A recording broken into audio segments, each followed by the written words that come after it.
On the 10th of September, 1898, on a quay in Geneva, the most beautiful woman in Europe was stabbed through the heart, got up off the pavement, apologized to the strangers who had gathered around her, and walked 100 yards to catch a boat. She did not know she was dying. Nobody did. The weapon had been a workman's file, sharpened on a stone and driven into a handle whittled out of firewood, and the wound it left was the width of a nail. And the corset she had laced every morning for 44 years was holding it closed. She boarded the steamer. She told her companion that she could not think what the young man had wanted.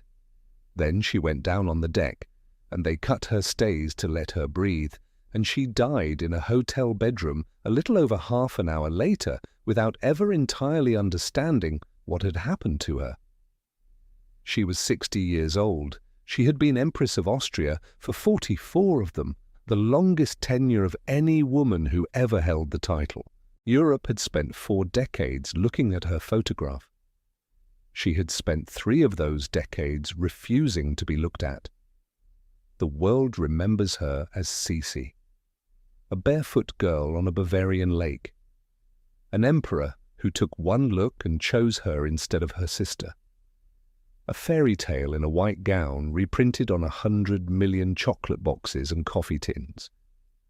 History, however, remembers it differently.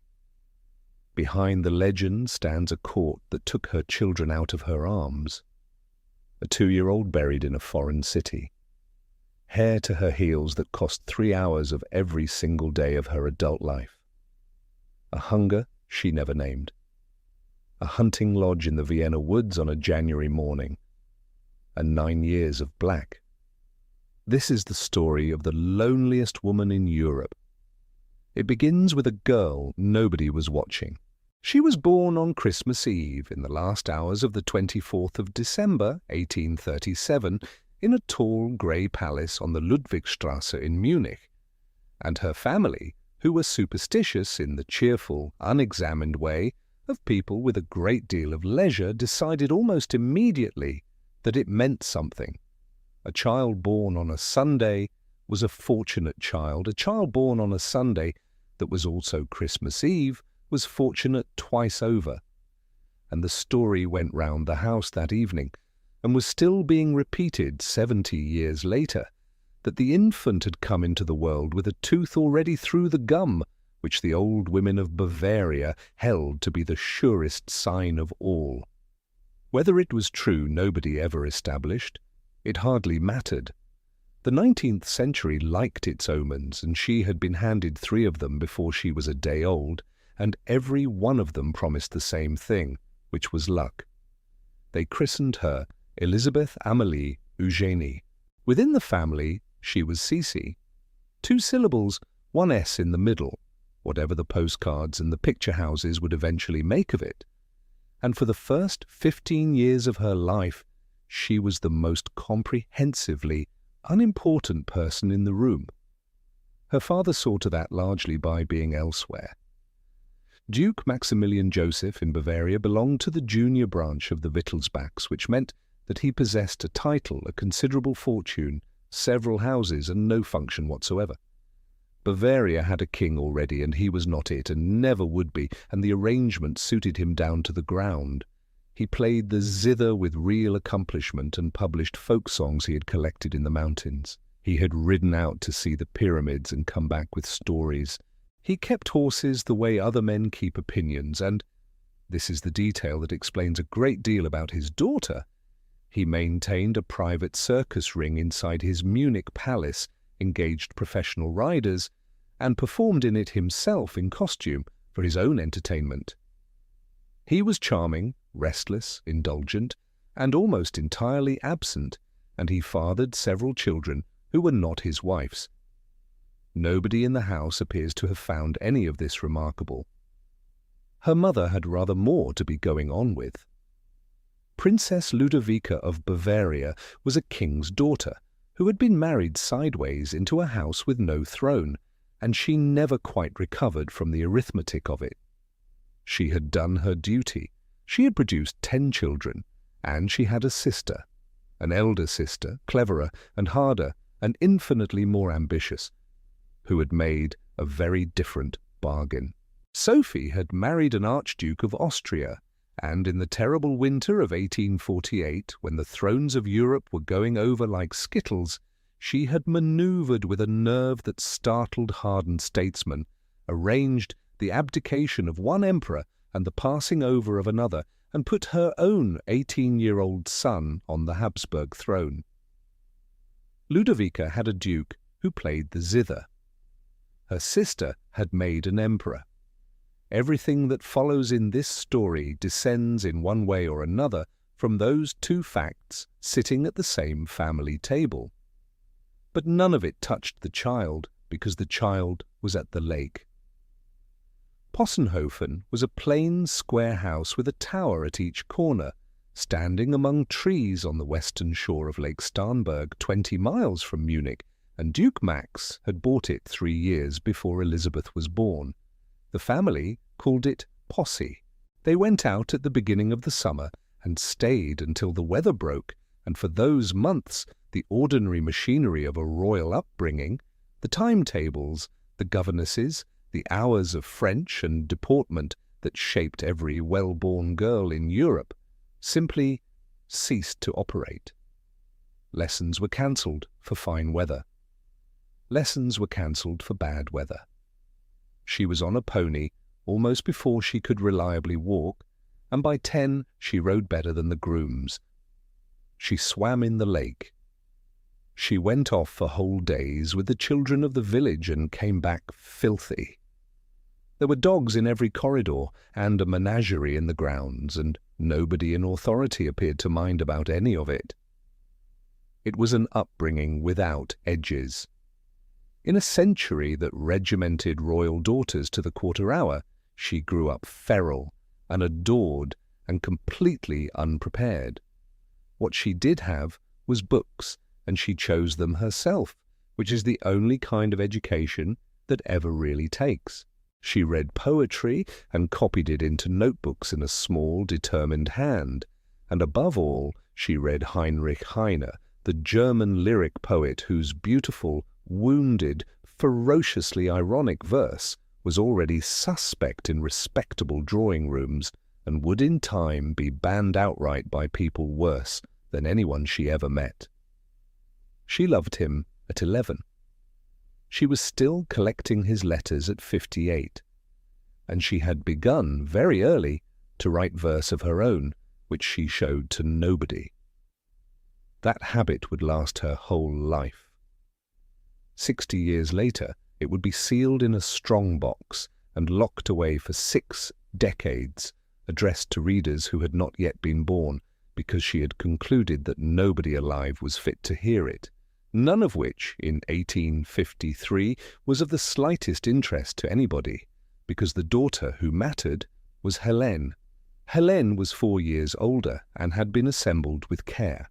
She was devout where Elizabeth was dreamy, correct where Elizabeth was untidy, accomplished, patient, dutiful, and beautifully finished.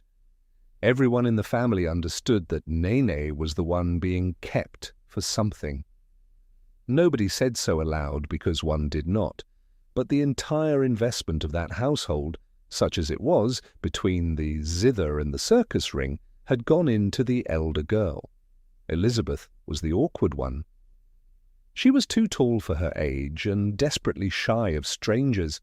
She disliked being looked at, which is a strange thing to record, about a person who would become the most stared-at woman of the century. And she had a habit of drifting out of rooms. She was, in the calculation of everyone concerned, a spare. And there was one other thing running through that family, which the family itself never named, and which the film will not name either. Somewhere behind the charm and the zithers and the long summer afternoons, there was a strain of something darker in the Wittelsbach blood, melancholy in some, eccentricity in others, and in a few of them something that the 19th century had no vocabulary for and dealt with by locking the door. Elizabeth would meet it in her own life more than once. She had already met it, in fact, without knowing what she was looking at. Away in the mountains at Hohenschwangau, there was a strange, beautiful, solitary boy, 8 years her junior, a kinsman of hers, who liked swans and stories and did not much care for the daylight. His name was Ludwig. In 11 years he would be King of Bavaria. Remember him. Then, in the high summer of 1853, a letter came from Austria.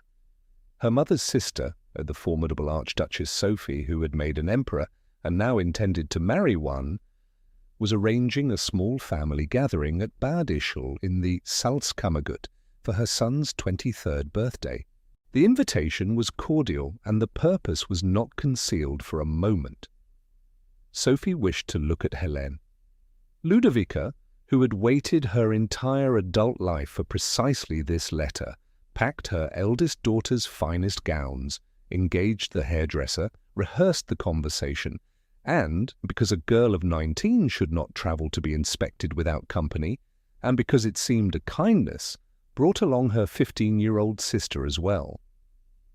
They reached Bad Ischl on the 16th of August, and everything that could go wrong had already gone wrong. The luggage had not arrived.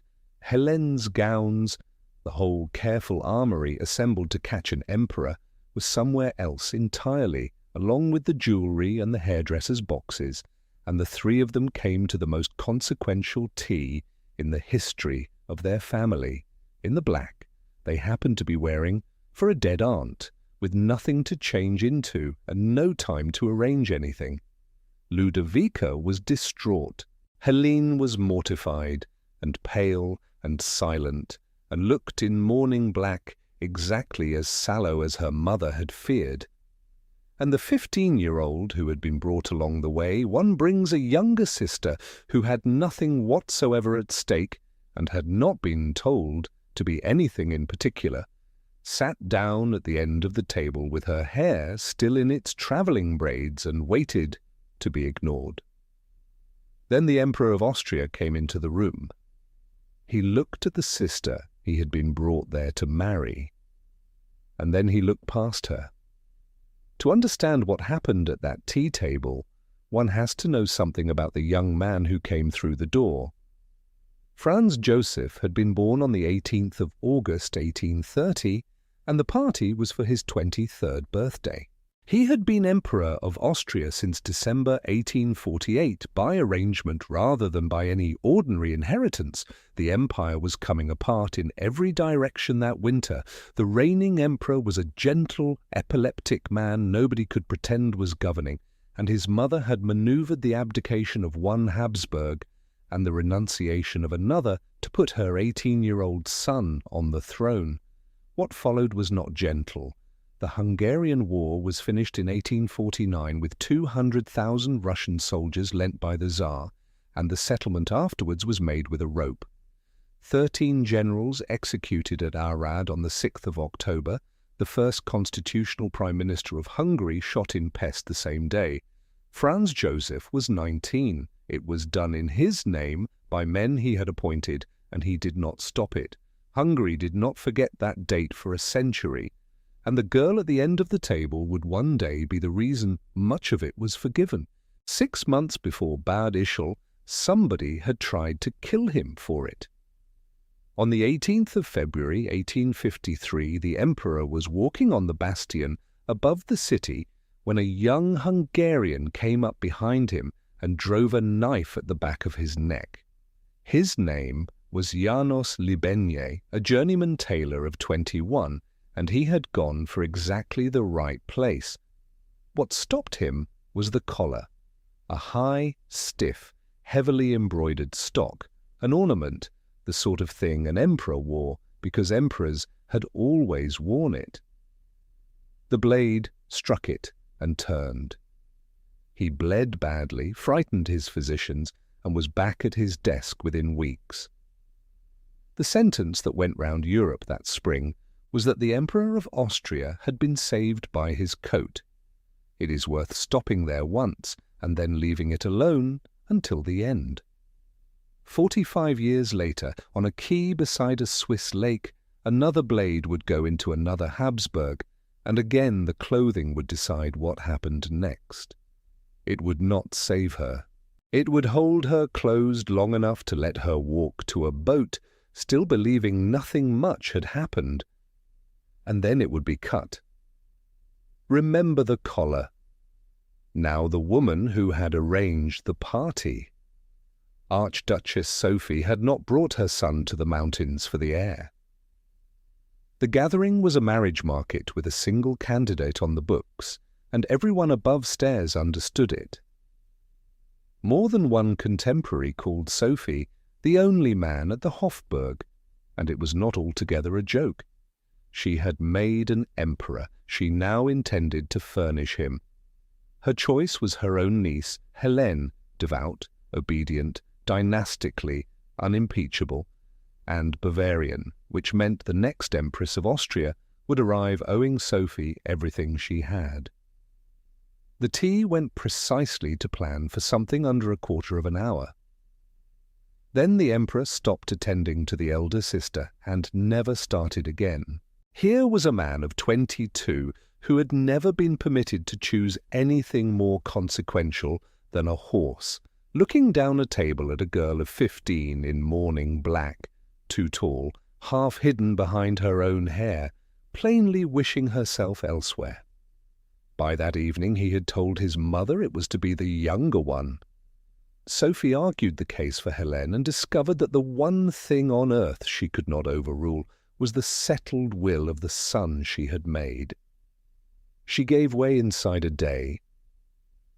The betrothal was announced on the 19th of August, 1853, 3 days after the Bavarian party had arrived without its luggage. Elizabeth was 15, and she had met the Emperor of Austria twice in her life. What she said about it survives in half a dozen versions, none securely documented, and this film will not choose between them. What is documented is that she was crying a great deal within a very short time, and Helene said nothing at all. Her life had been rewritten in an afternoon by a decision she was never consulted about and was then expected to applaud. She was 19 and had been prepared for this one thing since childhood, the piety, the languages, the deportment of a girl who is going to be looked at by a court.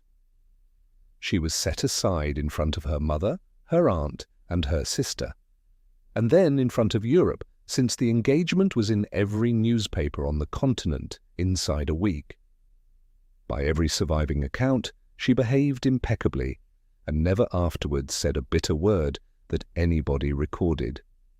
In 1858 she married Prince Maximilian Anton of Thurn and Taxis, had children, ran a great house competently, and stayed close to her sister for life. On the evidence, she was a happier woman than the one who got the emperor. Then came the 8 months, and the 8 months were school. Vienna sent instructors to Bavaria to manufacture an empress at speed: Austrian history, French and Italian, the dancing, the ceremonial, the geography of a state containing a dozen nationalities and a dozen languages, not one of which she had ever seen. She had never been made to work at anything, and she was not good at it. But one of the tutors got through, and the empire never entirely recovered. Count Johann Mayerling was a Hungarian nobleman and historian engaged to teach the future empress the history of the Hungarian crown. The kingdom that had been beaten into submission 4 years earlier and hanged into silence. He taught it to her as a Hungarian: the ancient constitution, the old rites, the coronation oath, a nation that regarded itself not as a conquered province but as a partner that had been robbed, and the 15-year-old believed him. She came away with a sympathy for the losers of 1849 that never left her, that scandalized Vienna for a decade, and that 14 years later would help produce the Compromise of 1867, the settlement that turned an empire into a dual monarchy and bought the House of Austria another 51 years. It began as homework, at a table by a Bavarian lake.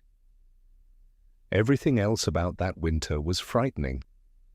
The trousseau was inventoried crate by crate for a household she had never seen. She was measured, fitted, and lectured. She wept often enough for the family to remark on it.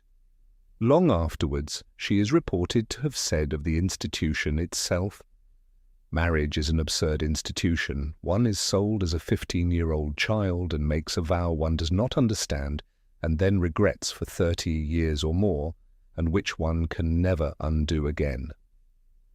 The wording shifts between translations, and it reaches us at second hand. The arithmetic does not. She was 15. She left Munich on the 20th of April, 1854, and went down into Austria by water.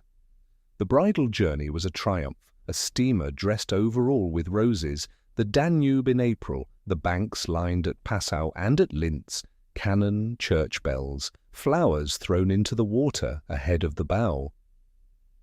On the 22nd, the boat came in at Nussdorf, and the next day she entered Vienna in a glass coach, through streets packed solid from the river to the Hofburg. She was sick with nerves and could not stop crying. On the boat, in the carriage, in front of strangers whose precedents she had been made to memorize the week before. And the crowds, seeing a very young and very lovely girl weeping in an open coach, took it for maidenly modesty and adored her for it. It was the first instance of the thing that would define her public life. Europe looking directly at her and seeing what it wished to see. On the 24th of April, 1854, in the Augustinerkirche in Vienna, before 70 bishops and prelates and beneath 15,000 candles, a girl of 16 was married to the Emperor of Austria, and the whole vast machinery of the House of Habsburg closed around her like a hand. She was crying before the ceremony ended. Afterwards, in the great hall of the Hofburg, they began the presentations. The archduchesses, the princes, the ambassadors, the ladies of the court, an endless file of strangers filing past to kiss the hand of a child from a Bavarian lake. And she stood there and endured it until she could not and had to be led away. Her mother-in-law noted the failure. The court noted the failure, and in the days that followed, as the rules were explained to her one by one, what she might wear, whom she might speak to, when she might walk in her own garden, and who was required to walk beside her, Elizabeth of Austria began to understand precisely what had been agreed on her behalf at that tea-table in Bad Ischl. She had not been chosen. She had been acquired. The honeymoon was at Laxenburg, the imperial castle south of Vienna, and it was not private. The emperor went back to his desk in the city on the morning after the wedding, as he would go back to his desk every morning for the next 62 years. He left at dawn and returned in the evening, and the house he left her in was staffed, top to bottom, by his mother's people. She was 16.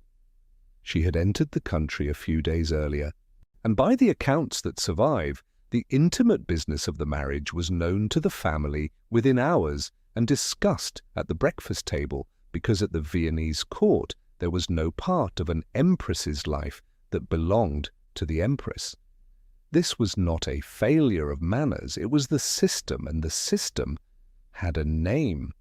They called it the Spanish Court Ceremonial, and it is the antagonist of the next 4 chapters of this story. It had reached the Habsburgs from Burgundy by way of Spain 3 centuries earlier. Protocol designed to bury a monarch under so much procedure that the human being inside effectively vanished. Every other court in Europe had let it lapse. Vienna kept the whole apparatus intact into the age of railways and photography. It laid down who might open a door for her and who might not, who was entitled to hand her a glass of water, and which official was required to hand it to that person first, what she might eat, at what hour, and in whose presence. How many paces from her a given rank was permitted to stand, who might address her before she had addressed them, which was almost nobody. her food was tasted, her letters passed through other hands.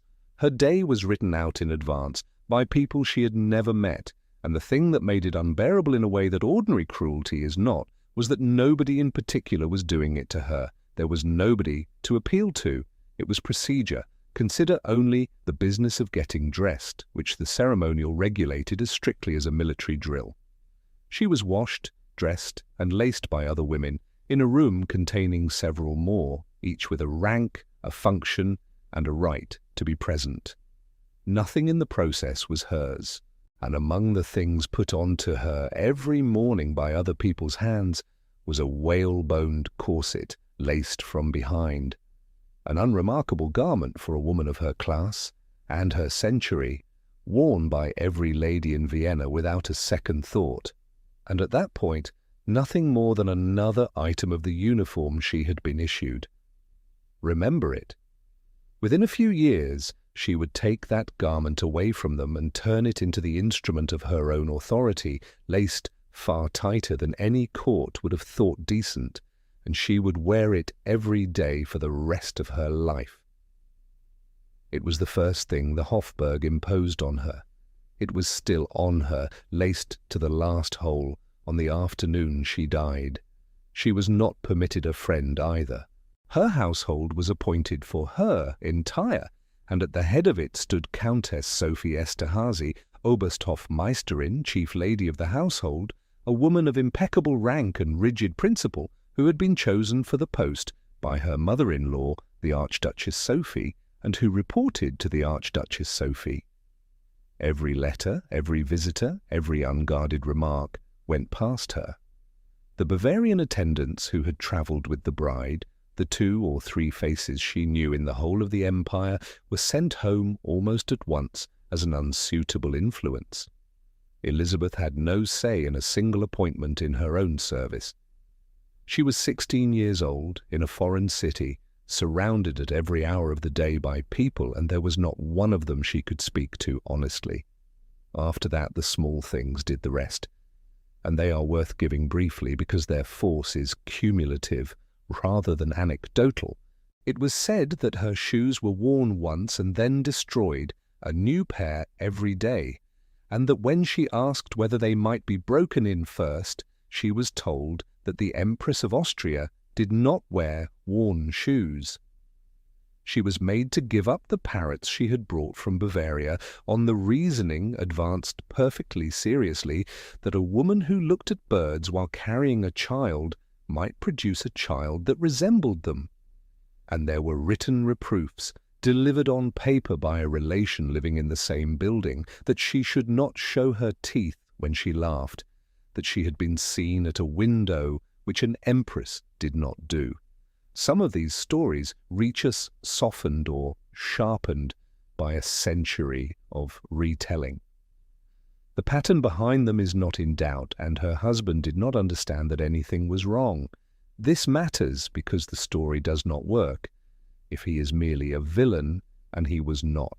Franz Joseph rose at 4 or 4:30, put on his uniform, and was at his desk before the fires were properly lit.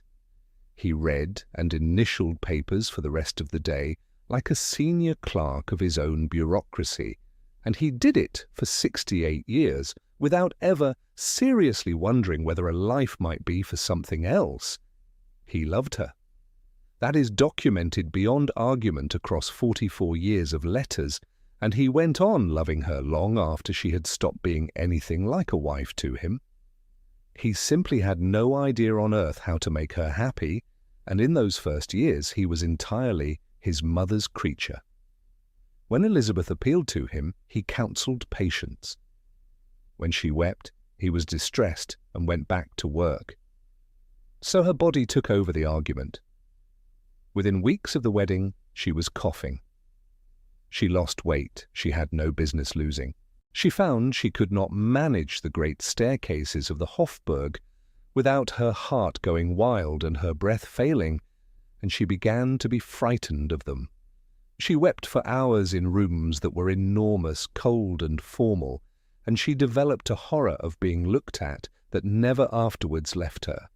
Contemporaries called her delicate. Physicians and biographers since have generally concluded that a great deal of it was her mind speaking through her lungs, which is not at all the same as saying she was pretending. She was not pretending. She was 16, and no other language was available to her. Except one. She began to write. The habit itself was old. She had been filling notebooks with verse at Possenhofen since she was a child. What was new was the tone. The poems that came out of the Hofburg years were private, sardonic and unsparing, about a caged life, about a court of automatons, about the people around her, and about herself. And she showed them to nobody at all.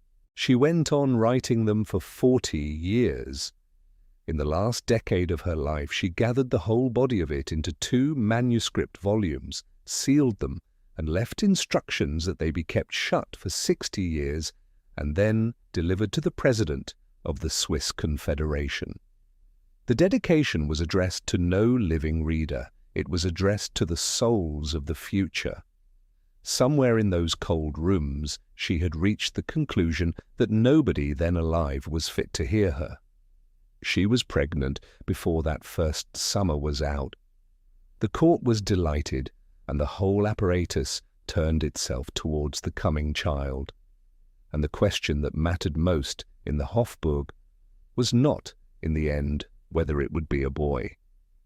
It was whose it would be. On the 5th of March, 1855, the Empress of Austria was delivered of a daughter, and the guns of the Hofburg fired the salute for a girl. She was baptized Sophie Friederike, named, without anybody troubling to ask the mother, for the mother's mother-in-law. And when Elizabeth was well enough to ask where the child had been taken, she was told upstairs. The nursery had been established on another floor in the apartments of the Archduchess Sophie, who had made it plain that a girl of 17 who could not manage a staircase or a receiving line was in no condition to be trusted with an Archduchess of Austria. If the Empress wished to see her daughter, she was welcome to climb. She would, of course, need to be admitted. She climbed those stairs for 2 years. And on the 29th of May, 1857, in a hot room in Buda, 400 miles from Vienna, the child died in her arms. To understand how an Archduchess of Austria came to die 400 miles from her own nursery, you have first to understand the woman who built the nursery. History has handed the Archduchess Sophie the part of the villain, and it is worth resisting the casting because the truth about her is less satisfying than villainy and a good deal more frightening. She was not wicked, she was competent, in a century that gave competent women almost nothing to do, and she had found the one exception. She was born a princess of Bavaria in 1805, a king's daughter, and married at 19 to Archduke Franz Karl of Austria, an amiable, unambitious man whom nobody expected to matter, and who obliged them. For the next quarter of a century she was the most intelligent person in rooms where she was not required to speak. She read the dispatches, she learned the ministries, and she understood as her husband never did exactly where the moving parts of a monarchy of a dozen nationalities were kept. More than one contemporary said of her, not always kindly, that she was the only man at the Hofburg. Then 1848 came through Europe like weather, and she did the thing that made her name. By that December the dynasty was in genuine danger. The reigning emperor, Ferdinand, had never governed in any practical sense, and could not begin now. And the next man in line was Sophie's own husband. So she obtained his renunciation. On the 2nd of December, 1848, in the Archbishop's palace at Olmütz, her 18-year-old son was proclaimed Emperor of Austria. She had put a boy on a falling throne inside 6 weeks, and the throne stopped falling. And then she governed him. Not formally, for she held no office and signed nothing, but through the household, the appointments, and the conviction planted in him from the nursery that his mother was right. She rose early and worked all day. She was devout, frugal, physically brave, and absolutely certain, which is the most dangerous quality anyone in that position can hold. She was not cruel to her niece. Cruelty would have been easier to fight, because that is the second half of it. Sophie was Ludovica's elder sister. The woman methodically dismantling the Empress of Austria was also the Empress's aunt, which meant there was nobody on earth to complain to, since every letter home went to the appointing authority's own sister. Every humiliation arrived wearing the face of family. On the 5th of March 1855, the Empress was delivered of a daughter, and the child went upstairs. The arrangement has always had defenders, and they are not entirely wrong. No royal mother of that century raised her children in any sense a modern parent would recognize, and an Archduchess of Austria belonged to the dynasty long before she belonged to anyone. But the ordinary version of that bargain left the mother in command of the nursery. This one did not. It was established on another floor, inside the Archduchess Sophie's own apartments, on her timetable, under her supervision, staffed by her appointments. And the child was christened Sophie Friederike for her grandmother, and nobody appears to have asked the mother's opinion. Elizabeth was 17. If she wished to see her daughter, she went up, and she was admitted and she was observed while she was there. When the visits were judged too long or too frequent or too emotional, a note came down explaining that excitement was bad for infants and that the Empress's own delicate health ought to be considered. The notes were unfailingly courteous. They were also memoranda, and there was no appeal from them because the woman who wrote them was the woman one appealed to. A second daughter, Gisela, was born on the 12th of July 1856, and shortly afterwards Elizabeth won something for the first time in her life. The nursery was moved out of the Archduchess's apartments into the Radetzky rooms, nearer the imperial couple's own.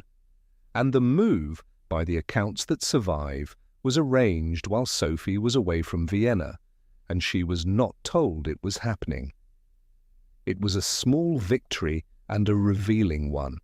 She was 18, and she had learned that the only way to take anything at that court was to take it while the other party was out of the building.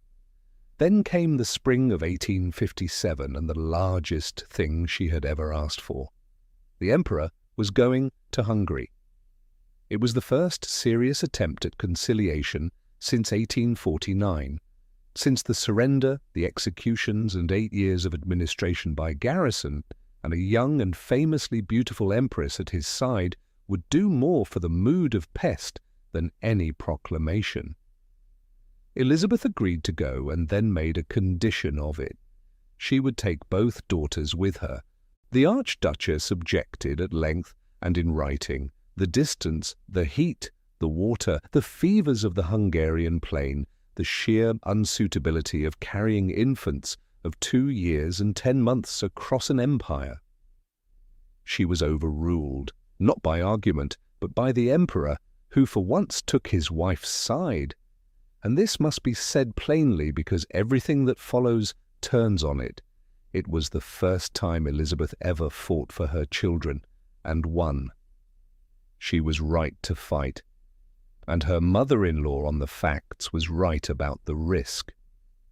They travelled down in May, and both girls fell ill in Hungary, a violent fever with diarrhea that the medicine of 1857 could describe but not name, and which the sources have variously called typhus and typhoid ever since.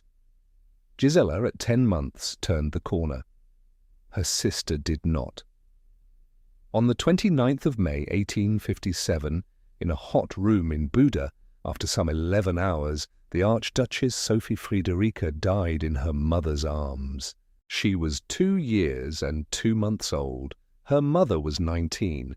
What was said in that room was not written down, and this film will not invent it.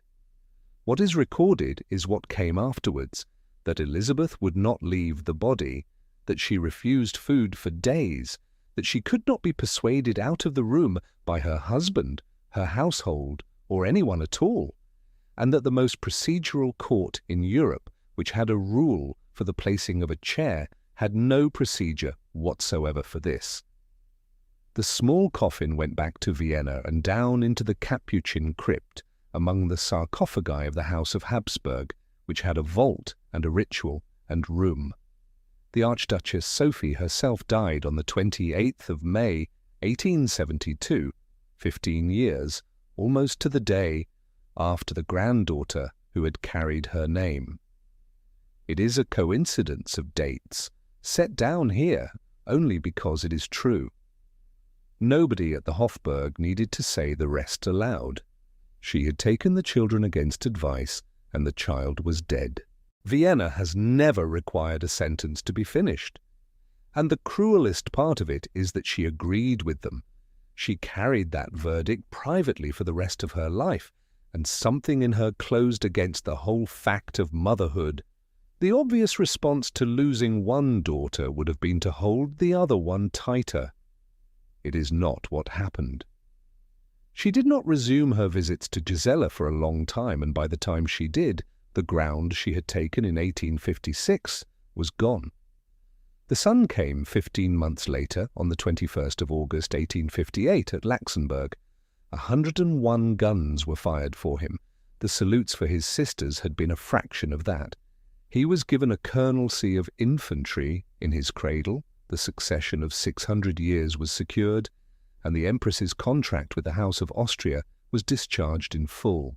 She was 20 years old. The distance between that mother and that son was established in the first week of his life, and it never entirely closed. And 31 years later, when the worst news of the century came out of a hunting lodge in the Vienna woods, it would fall to somebody else to carry it down the corridor to her. She had done everything the Empire had asked of her. 3 children in 3.5 years, a daughter buried in the Capuchin crypt before her 3rd birthday, and at last the son the dynasty required, and she had less than she had started with. The boy was carried upstairs within days of his birth to the same apartments, into the care of the same woman, and Elizabeth was informed of his progress the way a proprietor is informed about a distant estate. So she stopped asking. She stopped going up the stairs, and in the autumn of 1859, with an Italian war lost, a province gone, and the whole of Vienna murmuring that the Emperor's foreign wife had brought the House of Austria nothing but bad luck, the Empress of Austria stopped eating. It was the first time in her life that anybody at the Hofburg had proved genuinely unable to make her do something.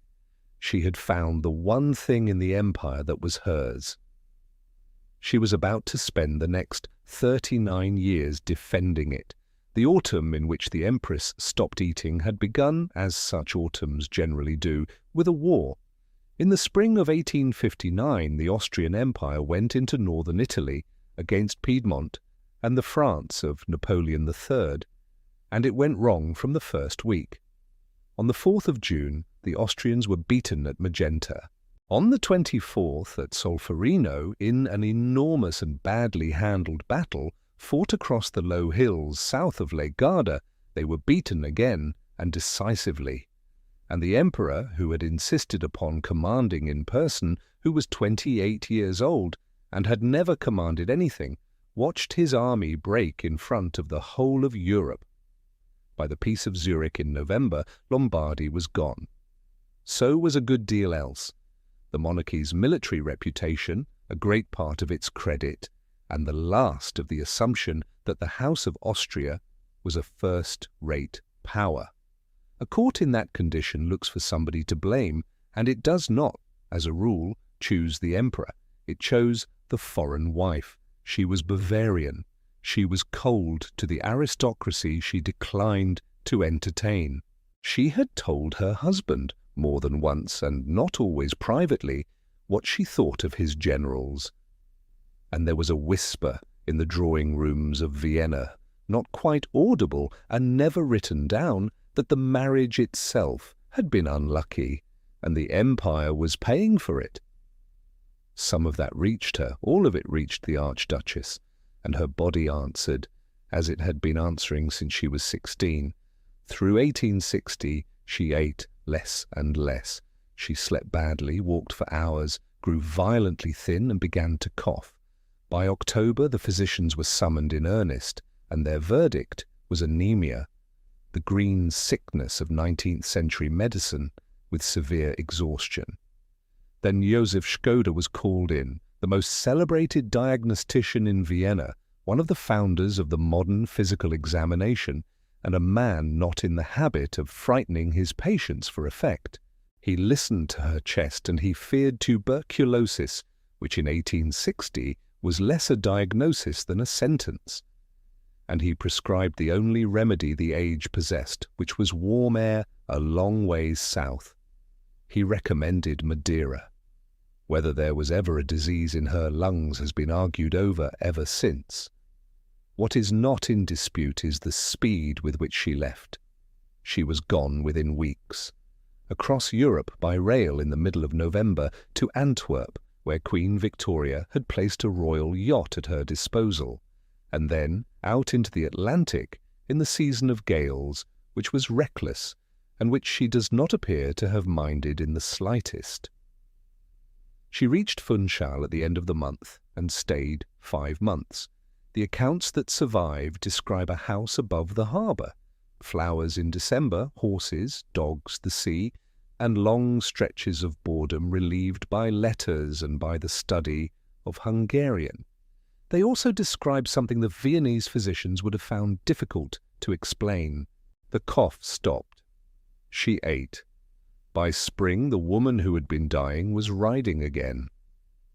She came home in the spring of 1861, and within a matter of days she was ill a second time.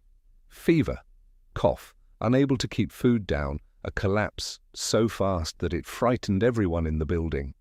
The doctors sent her away again. She went to Corfu, then still under British protection, and recovered there almost at once. She would return to that island for the rest of her life and eventually build a palace on it. The following year brought a third round, swollen feet and legs, severe anemia, difficulty in walking, a diagnosis of dropsy from a physician in Munich, and a course of the waters at Bad Ischl, after which once again, away from Vienna, she improved. 3 times in under 3 years the pattern held, and it was not subtle. She sickened inside her husband's court and recovered outside it. The modern assessment, medical and biographical both, is that these episodes were substantially psychosomatic, and that is not the same thing as saying she was pretending, a distinction that matters more than almost anything else in this chapter. The symptoms were real, the weight loss was real, the anemia was real, the swelling and the exhaustion and the coughing were real, and she was frequently in genuine physical distress. What a physician today would very likely recognize is a body registering, in the only language available to it, a situation from which there was no other exit. She could not divorce, she could not resign, she could not be heard, but she could be ill. And illness was the single condition for which the Spanish court ceremonial had no override. There was no memorandum in existence that could compel a woman to be well. There was inevitably another explanation circulating in Vienna at the time, a rumour that the emperor had given his wife a venereal infection and that the southern cures were a screen for it. It has never been established, it rests on no document that anybody has produced, and it has never quite died. And that is the whole of what can honestly be said about it. What she carried away from those 2 years was a piece of knowledge that would organize the remaining 36 of her life. Departure worked, not rest, not treatment, not prayer, not the attentions of the best physicians in Europe. Movement. She got better on ships and in strange harbours and on unfamiliar roads, and worse, the moment she came within reach of a court, and having learned it at 23, she never unlearned it. For the rest of her life she would travel the way other people take medicine, in doses, at intervals, on a prescription she wrote herself, and with a growing conviction that to be fixed in one place was to be buried in it. It is worth holding on to against the end of this story that she died on a quay walking towards a boat. And it has to be said that somebody paid for the cure. She had left 2 very small children behind her in the Hofburg, Gisela, 4 years old, and Rudolf, 2, in the sole care of the woman she blamed for taking them, and she was effectively absent from them for the better part of 2 years. She would be absent again, and for longer. Whatever the illness cost her, and it cost her a great deal, a portion of the bill for the remedy was presented to her children, and they were still paying it 30 years later. What she had gained was a lever, and she began, cautiously at first, to use it. Terms were set, her own household, her own hours, her own attendance. In 1864, a Hungarian reader of no rank whatsoever entered her service, Ida Ferenczi, for whom the court had to invent a position, since a woman of her birth could not be made a lady-in-waiting. And she became the first real friend Elizabeth had had since Bavaria, and remained one for 34 years. And in 1865, the Empress would go considerably further and set out her demands in writing in a document concerning the upbringing of her children that will matter enormously later in this story. She came back from the islands in the spring of 1862, and the woman who walked into the Hofburg was not the one who had left it. She was 24 years old. She had discovered that the whole apparatus of the most rigid court in Europe, the ceremonial, the ladies, the Archduchess upstairs, the Emperor himself, had no answer whatsoever to a wife who was too ill to comply, and no way on earth of proving that she was not. And she had discovered something quieter and far more dangerous on the long, empty afternoons at sea. There was one province of the Austrian Empire in which her authority was absolute, and it was not Bohemia, and it was not Galicia, and no minister of the crown would ever hold a meeting about it. It was 5 feet 8 inches tall. It weighed 110 pounds. She would defend it for the next 36 years with a discipline that would have alarmed a Prussian general, and in the end it would take almost everything she had. It began, as such things often do, with a tape measure and a set of scales. The word the 19th century reached for was vanity, and the word is wrong. Vanity is a pleasure. It looks into a glass, is pleased, and stops when it tires. What Elizabeth of Austria began in the early 1860s, and did not stop until the last week of her life, gave her very little pleasure at all. It was labour. It ran to a timetable. It began before daylight, it was audited daily, and it was not postponed for a war or a death in the family. She had grown up on a Bavarian lake without a schedule of any kind, and married into a court that possessed one for the placing of a chair. So she wrote a schedule of her own, out of the only material the Hofburg had left her, and kept it with a fidelity she never showed to anything else. She was not vain in any way that the word usually means. It began in cold water, a bath every morning, in every season, before the household was awake. Then the masseuse, then the gymnastics. There were rings and bars and wall bars installed in her private apartments.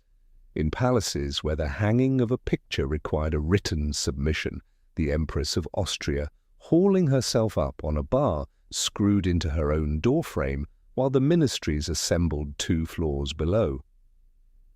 In her 50s, she took up fencing and was uncomfortably good at it, and she walked, not strolls, marches of 3 and 4 and 5 hours at a pace that broke the women appointed to accompany her. Her ladies went out in relays because no one of them could sustain it for a week, and more than one left her service with her health damaged. Her century had no vocabulary for such a person. It called her eccentric, then difficult, and at last simply beautiful, which was the least accurate of the three. Then there was the hair. It was chestnut, it fell to her heels, and it took 2 hours of every ordinary day to dress, frequently 3. The woman who did it was Franziska Pfefferlich, Fanny, poached out of the Burgtheater and paid on the scale of a university professor.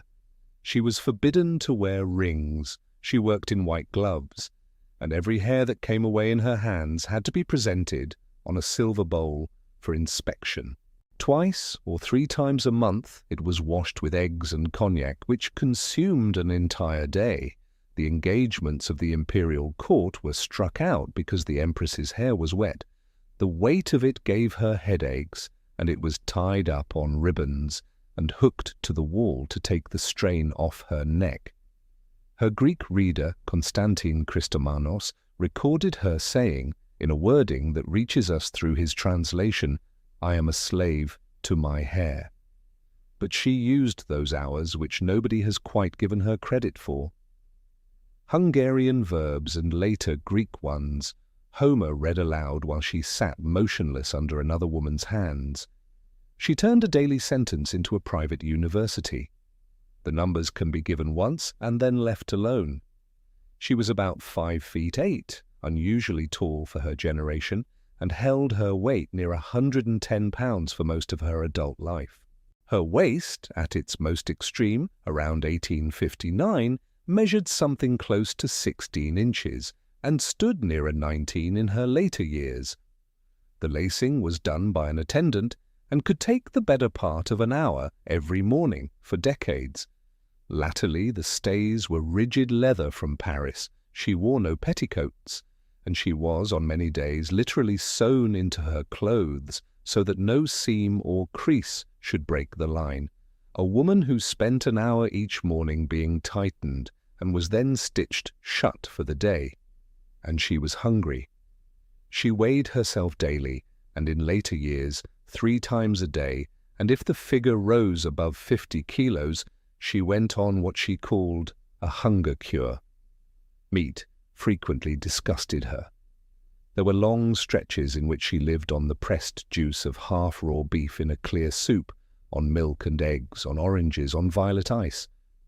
But there was a second half to the pattern, and honesty requires it because it is the part the postcards never mention. In 1878 she went out incognito to a restaurant and ate champagne, broiled chicken, Italian salad, a considerable quantity of cake. In 1881, in a house she took in England, a private stair ran from her sitting room down to the kitchen. Those two halves are not a contradiction, and they are not hypocrisy. A physician today would find them familiar, the same illness seen from its other side. The knights had their own procedures, a leather mask lined with raw veal or crushed strawberries worn while she slept, warm olive oil baths in the evening, milk baths, cloths soaked in violet water. She slept without a pillow on a metal bedstead to keep her spine straight. Written down in a column it reads as eccentricity, even comedy. Lived through night after night for 30 years. It was something else. A woman who could not leave her own body alone. All of it amounts not to a beauty regime but to a clinical picture, and one a modern doctor would very likely recognize on sight: disordered eating, compulsive exercise, and a body image long since detached from the body she actually had. No further than that, because no further is possible. Nobody examined her with such questions in mind, and diagnosing the dead across a century and a half is a game with no rules. But it is a pattern we now have a name for, and she did not, and the circumstances hardly need interpreting. There was melancholia running through her mother's family. There was no work she was permitted to do and no decision she was permitted to make. There was a 2-year-old daughter in a crypt in Vienna, and a court that had explained to her, in 100 procedural ways, that her one asset was her appearance. She had absolute authority over exactly one thing in the Austrian Empire, and governed it as absolute authority generally is, without mercy and without appeal. It cost her. By 1894 she was down to about 43.5 kilos, and her last decade was spent in real physical pain, swelling in the legs and feet, neuritis, sciatica, anemia, and in 1898 a heart condition. And it cost other people, which must be said as plainly. 3 hours of hair, an hour of lacing, 4 hours of walking, most of a working day, most days, for 30 years, taken out of the life of a wife, a mother, and an empress who owed them elsewhere and knew it. Her son was growing up 2 floors and several hundred miles away while it happened. And in the margins of those same hours she was writing verse in the manner of Heine, whom she had loved since she was 11, sardonic, unsparing, contemptuous of the court, crueler about herself than about anyone. She showed it to almost nobody. Eventually she would seal it in a strongbox addressed to readers not yet born, because she had decided that nobody alive was fit to hear it. There is a photograph of her taken in 1867 at the very summit of it, the coronation year, the chestnut hair dressed in its great coiled crown of braids, the diamond stars, the waist that Europe talked about at dinner. It is the picture that still sells the postcards, and it is very nearly the last one. Within a year or two she had closed the door on cameras and painters alike, and for the remaining 3 decades of her life she walked out of the visible world entirely, behind a fan, behind a parasol, behind a veil, refusing to be looked at by the century that could not stop looking at her. She had built the fortress, she had won the only war she was permitted to fight, and it had given her precisely nothing, because the thing she actually wanted was not to be admired, it was to matter. So she went looking for something that would let her, and she found it in the one corner of her husband's empire that hated him most, a defeated, garrisoned, humiliated kingdom of 11 million people whose language nobody at the Hofburg would deign to learn, and whose greatest living revolutionary had been hanged in effigy for treason 6 years before she arrived. On the 6th of October 1849 in Pest, Count Lajos Batthyány, Hungary's first constitutional prime minister, was taken out and shot. The same day, at Arad, 13 Hungarian generals were executed. The revolution they had led was already finished, broken that summer by an Austrian army reinforced with a Russian one lent by a Tsar who preferred his neighbour's quiet. What followed was not government in any sense the Hungarians recognized. The constitution was suspended, the counties handed to officials from Vienna who did not speak the language, and for a decade Hungary was administered as occupied territory. The sovereign in whose name it was done had been 19 years old. By the time his wife arrived from Bavaria 5 years later, the subject was closed at the Hofburg. Archduchess Sophie, her mother-in-law and also her aunt, regarded the Hungarians as ungrateful, unruly, and fundamentally unserious, and the court took its cue from her, as it did about everything, which is very probably how it began. Of all the sympathies available to a resentful young empress, Hungary was the one guaranteed to appall the woman upstairs. But something then happened that nobody had planned for. She meant it. The seed had been planted before she ever crossed the border. During the frantic 8 months of her engagement, the tutor engaged for Hungarian history was Count Johann Mayerling, a Hungarian who told the story from the Hungarian side and told it beautifully to a girl of 15 with no fixed opinions and an instinctive sympathy for anyone overruled. Nobody at the Hofburg appears to have given the appointment a second thought. Then there was the language, which is the proof that she was serious. Hungarian is neither a German dialect nor a Latin one. It belongs to another family altogether, and there is almost nothing in it a German speaker can lean on. She learned it properly, read it, wrote it, corresponded in it, quarrelled in it, much of the drilling done in those long, immobile hours under her hairdresser's hands. Almost nobody at the Viennese court would have dreamt of learning Hungarian. It was the language of the defeated. The Empress learned it to fluency and then used it in public, in front of them. In 1864, a young Hungarian woman named Ida Ferenczy was brought into her household. She was of such modest gentry stock that the court could not fit her in at all. She could not be made a lady-in-waiting. So a position was invented and she was called a reader. She stayed 34 years, the first genuine friend Elizabeth had had since Possenhofen, and one of perhaps 3 people permitted to speak to her without ceremony. Remember her! In 25 years it will be Ida Ferenczy who has to walk into a Greek lesson and interrupt it. And then there was Andrassy, Count Gyula Andrassy, born in 1823 into the Hungarian high aristocracy, had gone over to the revolution and was condemned to death in his absence in 1851 and hanged in effigy for treason while he sat out his exile in Paris, where the phrase followed him about, not entirely kindly, that he was the handsome hanged man. Amnestied in 1857, he came home, and by the middle 60s he was the most persuasive Hungarian alive, tall, dark, courteous, subtle, and entirely realistic about what his country could get. He and the Empress met in 1866, and from that point worked in concert.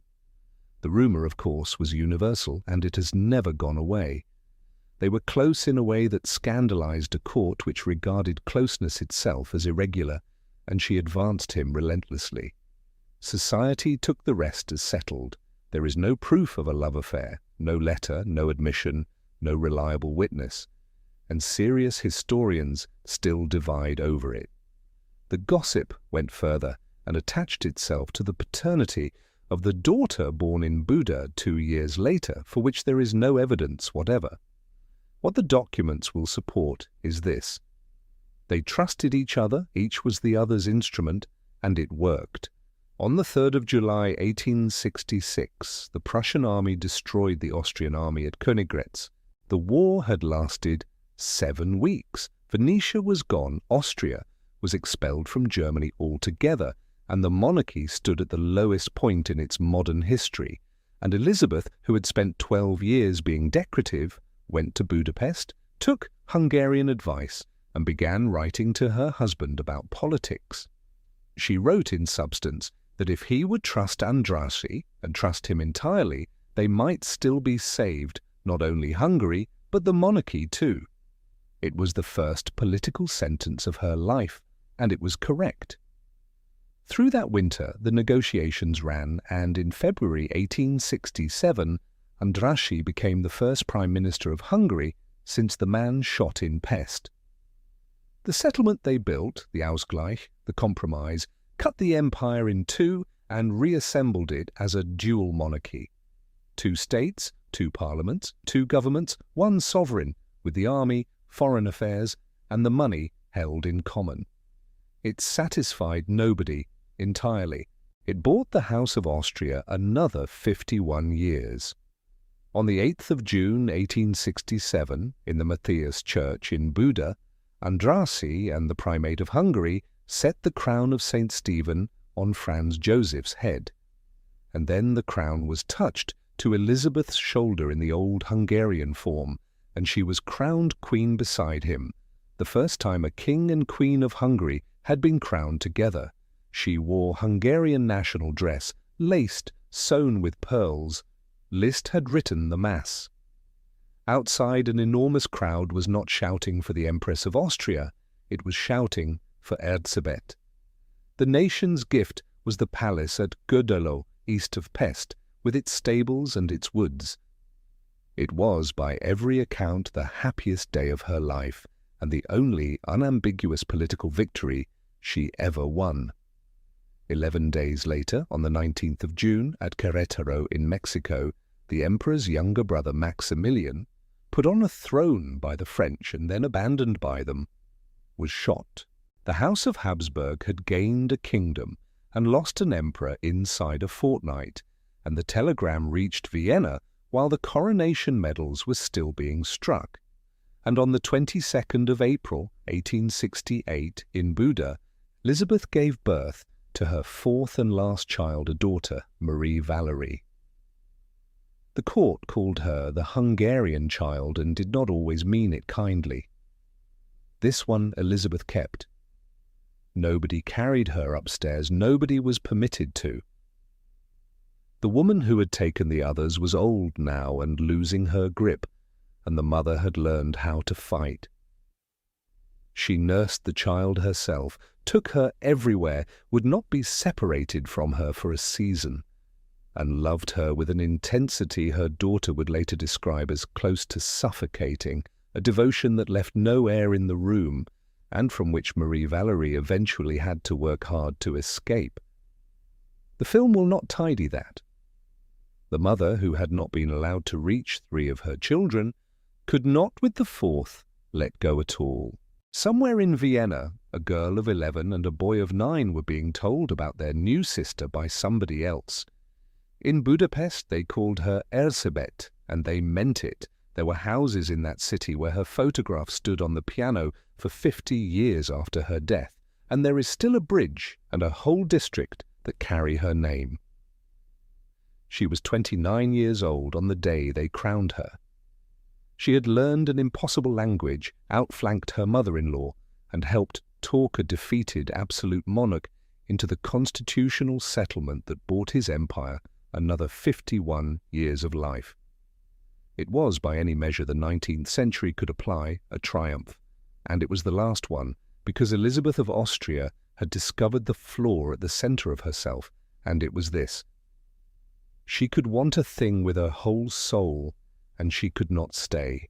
Within a year of the coronation she had begun to move, first to Goderlow and the horses, then to England and Ireland and the hunting fields, then to the ships, and after that to nowhere in particular for the rest of her life.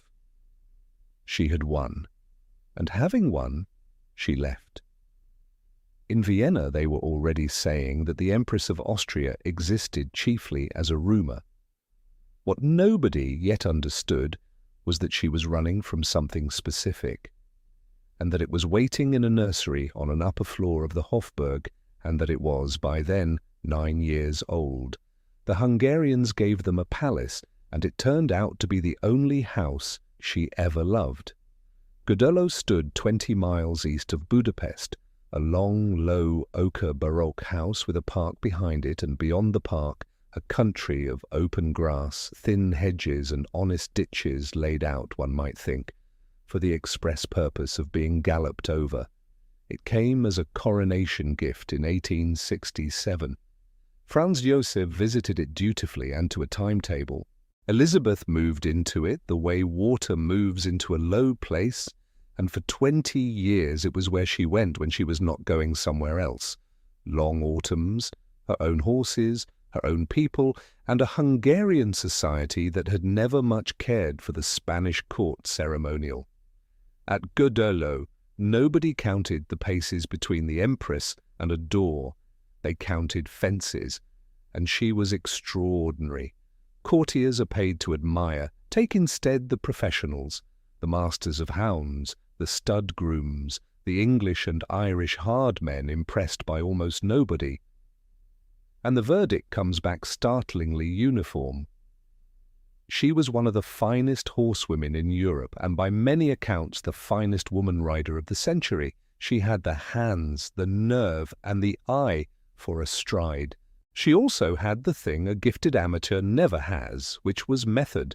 Hours in the saddle daily, a string of school horses kept in work, paper chases across the Hungarian plain that left her escort strung out for a mile behind her, and a settled preference for jumping the obstacles that sensible people rode around. Then she went further and took up haute école, the high formal discipline of the manège, learning it from professional circus riders she engaged and kept on.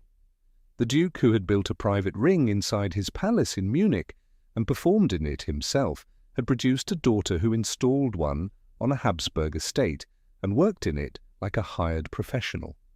She rode inside the fortress.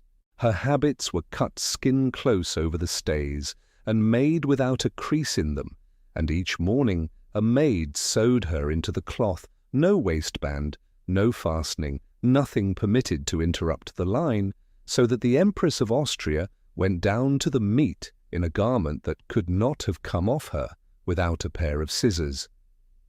Over her face she carried a fan, under the hat a veil.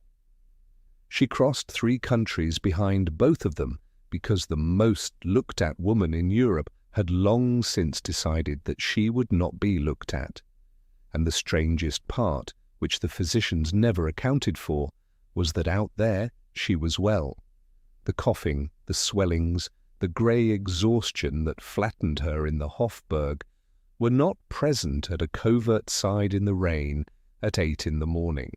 Movement had become her medicine, and she took it in enormous doses. In 1878 she took Cotsbrook Park in Northamptonshire for 6 weeks, and rode out with the Pytchley, and the illustrated papers of London printed her over and over. In 1879 she crossed to Ireland, and in February 1880 she went back, Summerhill House in County Meath, where she arrived on the 4th, and was out with hounds the following morning, and where for weeks together she hunted almost daily with the Ward Union, the Meath and the Kildare, over banks and ditches that broke ribs as a matter of routine. Ireland that winter was not a country at leisure. The harvests had failed, and the agitation over the land was beginning in earnest, and the sight of the Empress of Austria going hard across Meath behind a stag hunt did not pass without comment in Dublin or in London. She went anyway. The man who rode in front of her, the pilot, in the language of the field, who takes the line first and shows the way over, was Captain William George Middleton, called Bay after a racehorse, a cavalry officer, and by wide agreement the finest cross-country rider in England. He is reported to have thought the assignment ridiculous when it was handed to him, a piece of nursemaiding for a foreign lady who would want the gates opened. Then he saw her ride. He spent the next 6 years in front of her in 3 countries, and they were talked about in every drawing-room from Dublin to Vienna. There is no proof that they were lovers. There never has been, and serious historians have come down on both sides. That is the whole honest sum of it. Combermere Abbey in Cheshire was taken twice, for the seasons of 1881 and 1882, and altered for her comfort at a cost of about £10,000, which her husband paid. The household she brought ran to some 80 people, 25 of them grooms, and here the ledger has to be set out honestly. She was outside her husband's empire for months of every year. The sums were ruinous. Vienna's resentment of an empress who was never there was neither snobbery nor invention. On the plain facts, it was reasonable. Franz Joseph wrote to her wherever she was, affectionate, lonely, faintly pleading letters from a desk he never left, asking when she might come. And in the Hofburg there was a son growing up who saw his mother rarely and understood precisely what that meant. She was the best rider in Europe. She was also several hundred miles from every duty she had. Middleton married in 1882, and the seasons ended. The travelling took their place, and it never stopped. She moved about the continent as the Countess von Hohenems, a minor title pulled out of the Habsburg lumber room, and under it she declined invitations and refused to meet other sovereigns when she did not care to. There was the imperial steamer Miramar, and the night trains and the destinations, which were less places than proofs that she could still leave. Cap Martin, San Remo, Territet on Lake Geneva, Algiers, Egypt, Malta, Morocco, and again Corfu. She went out into the North Sea in weather that emptied the decks because she wanted to feel it. The story is often told, though it cannot be firmly documented, that she had herself lashed to a chair to stay out in it.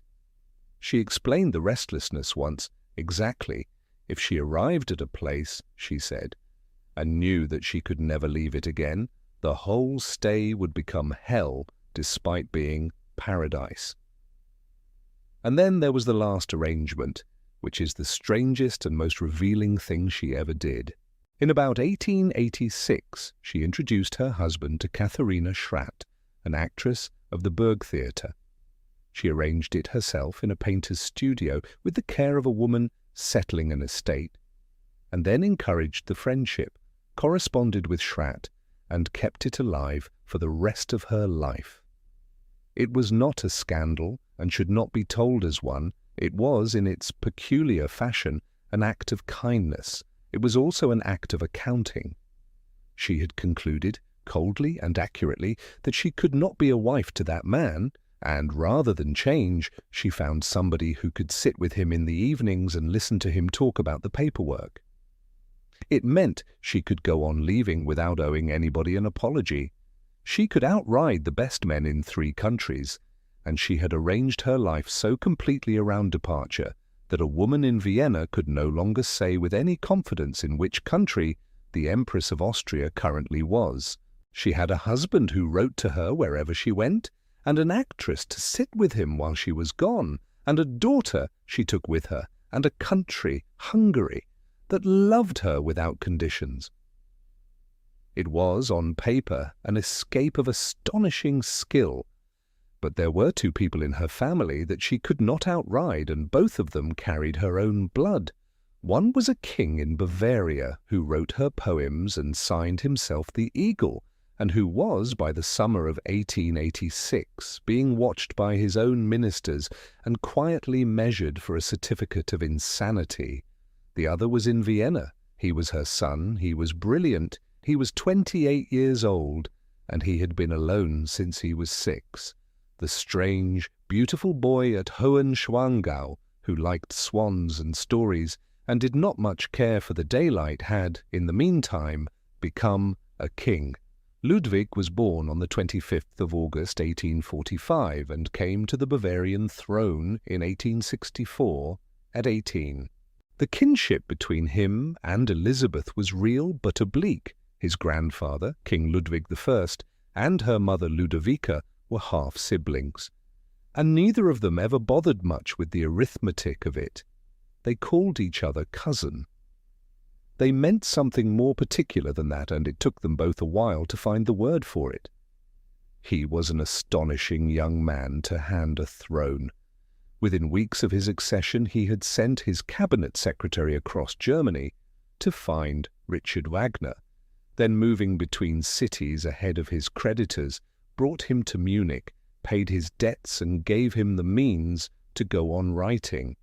An act of patronage so absolute that a good deal of the music the world now takes for granted exists because an 18-year-old made a decision in his first month of work.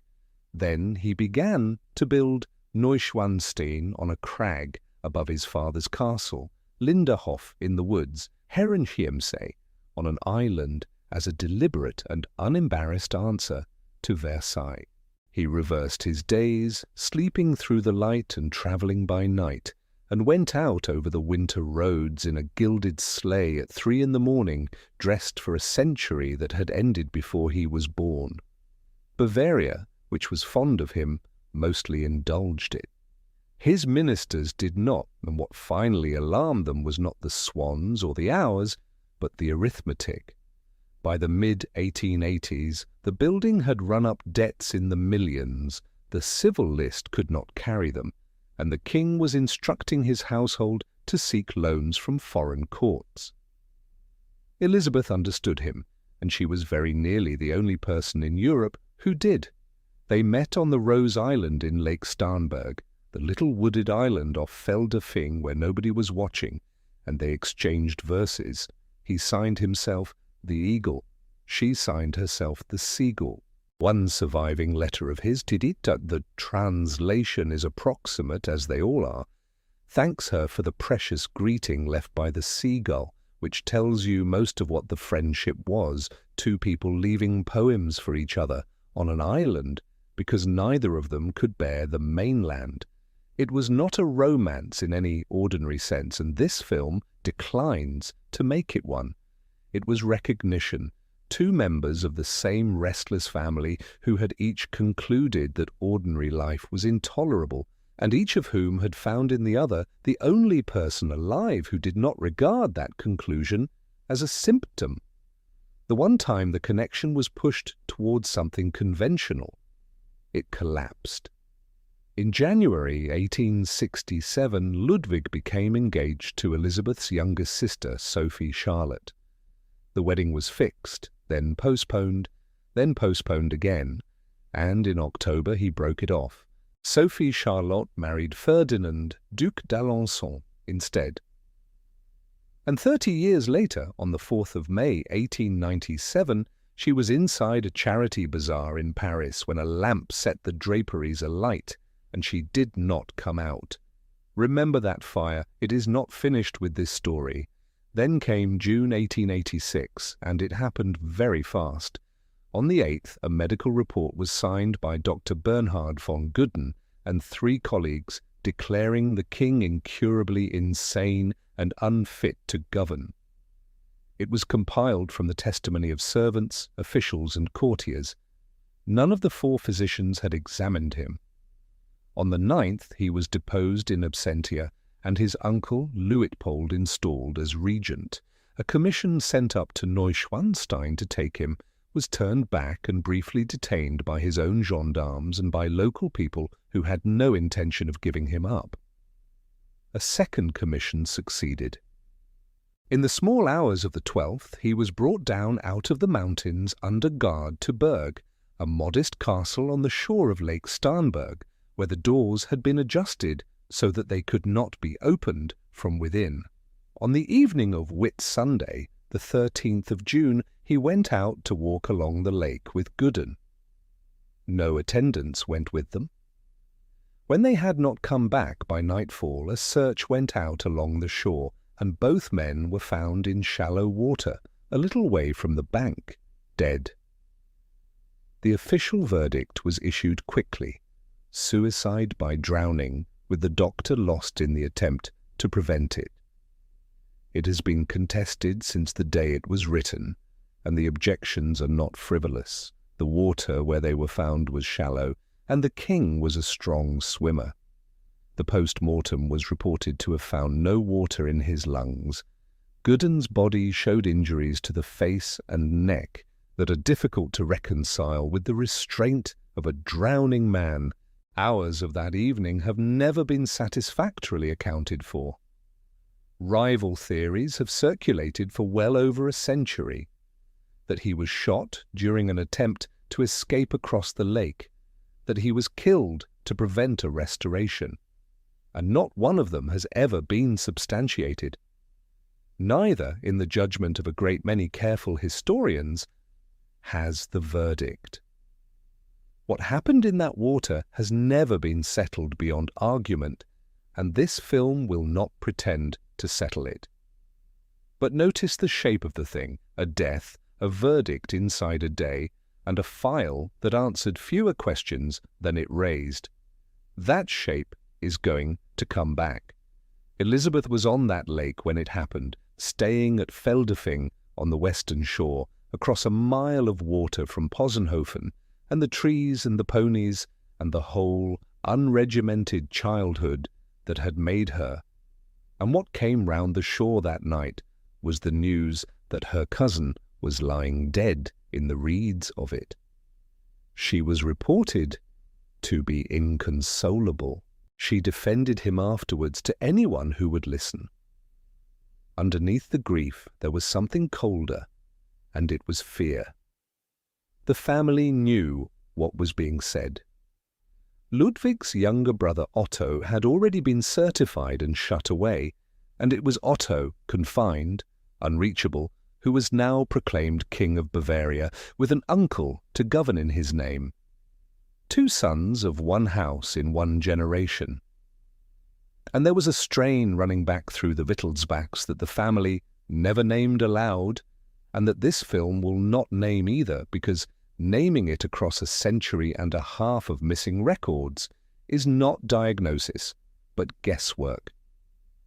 Elizabeth had seen it. She had made jokes about it, asked in 1871 what she would like for her name day. She had run through the possibilities, a young royal tiger, a medallion, and settled, reportedly, on the answer that a fully equipped lunatic asylum would please her most. It had been a joke. It had been safe to make. It was not safe now. 4 physicians had put their names to a piece of paper without going into the room, and a government had used that paper to take a crown off a man's head in a single afternoon. She had known him since he was a boy at Hohenschwangau, and she had understood him better than anyone else in Europe, and now he was lying under a sheet in a castle on the lake she had grown up beside, with a verdict on him that his own government had written before anybody bothered to examine him.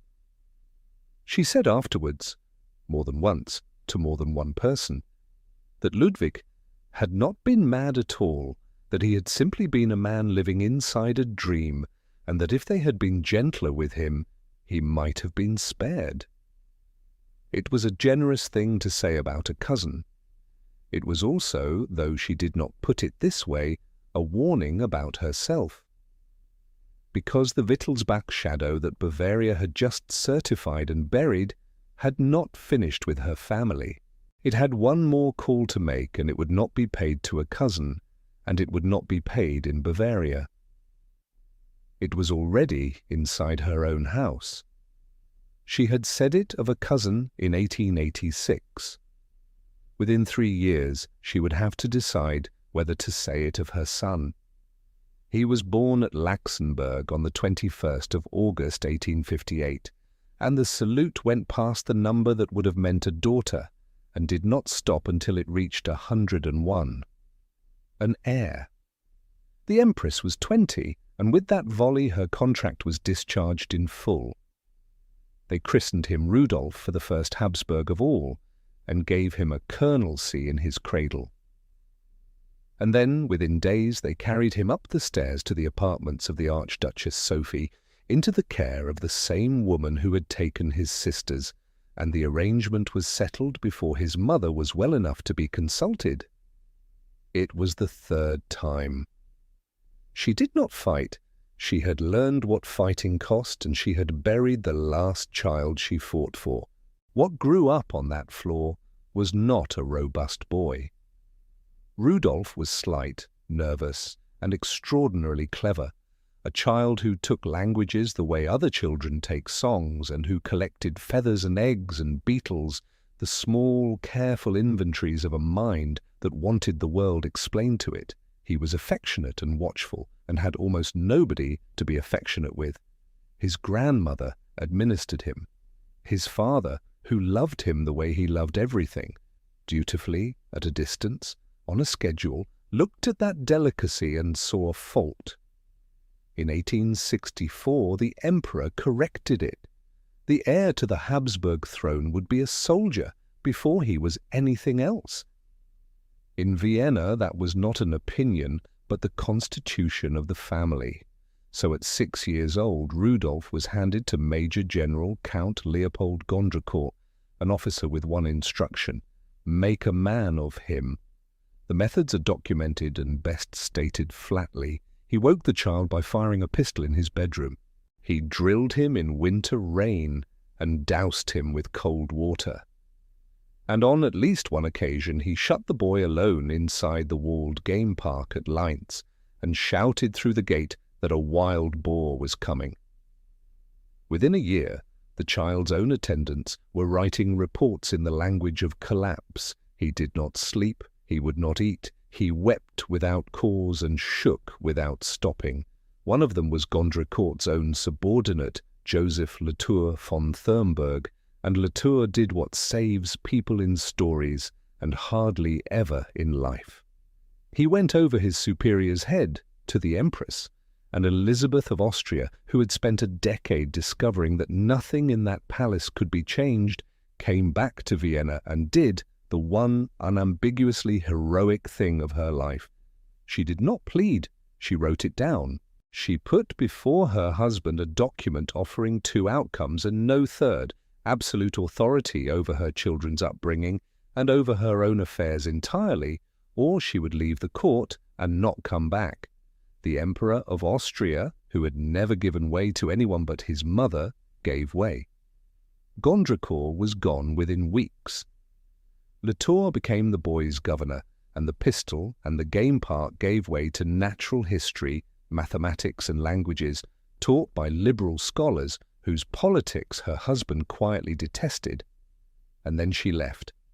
That is the sentence this chapter exists to deliver, and softening it would be a lie. Within 2 years, she was in Hungary. Within 3, a crowned queen with a cause of her own. In 1868 came Marie Valerie, the child she kept, and after that the horses and England and Ireland and the ships.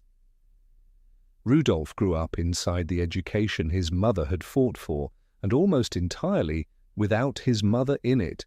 He wrote to her all his life with the over-eager warmth of a person not certain of his welcome.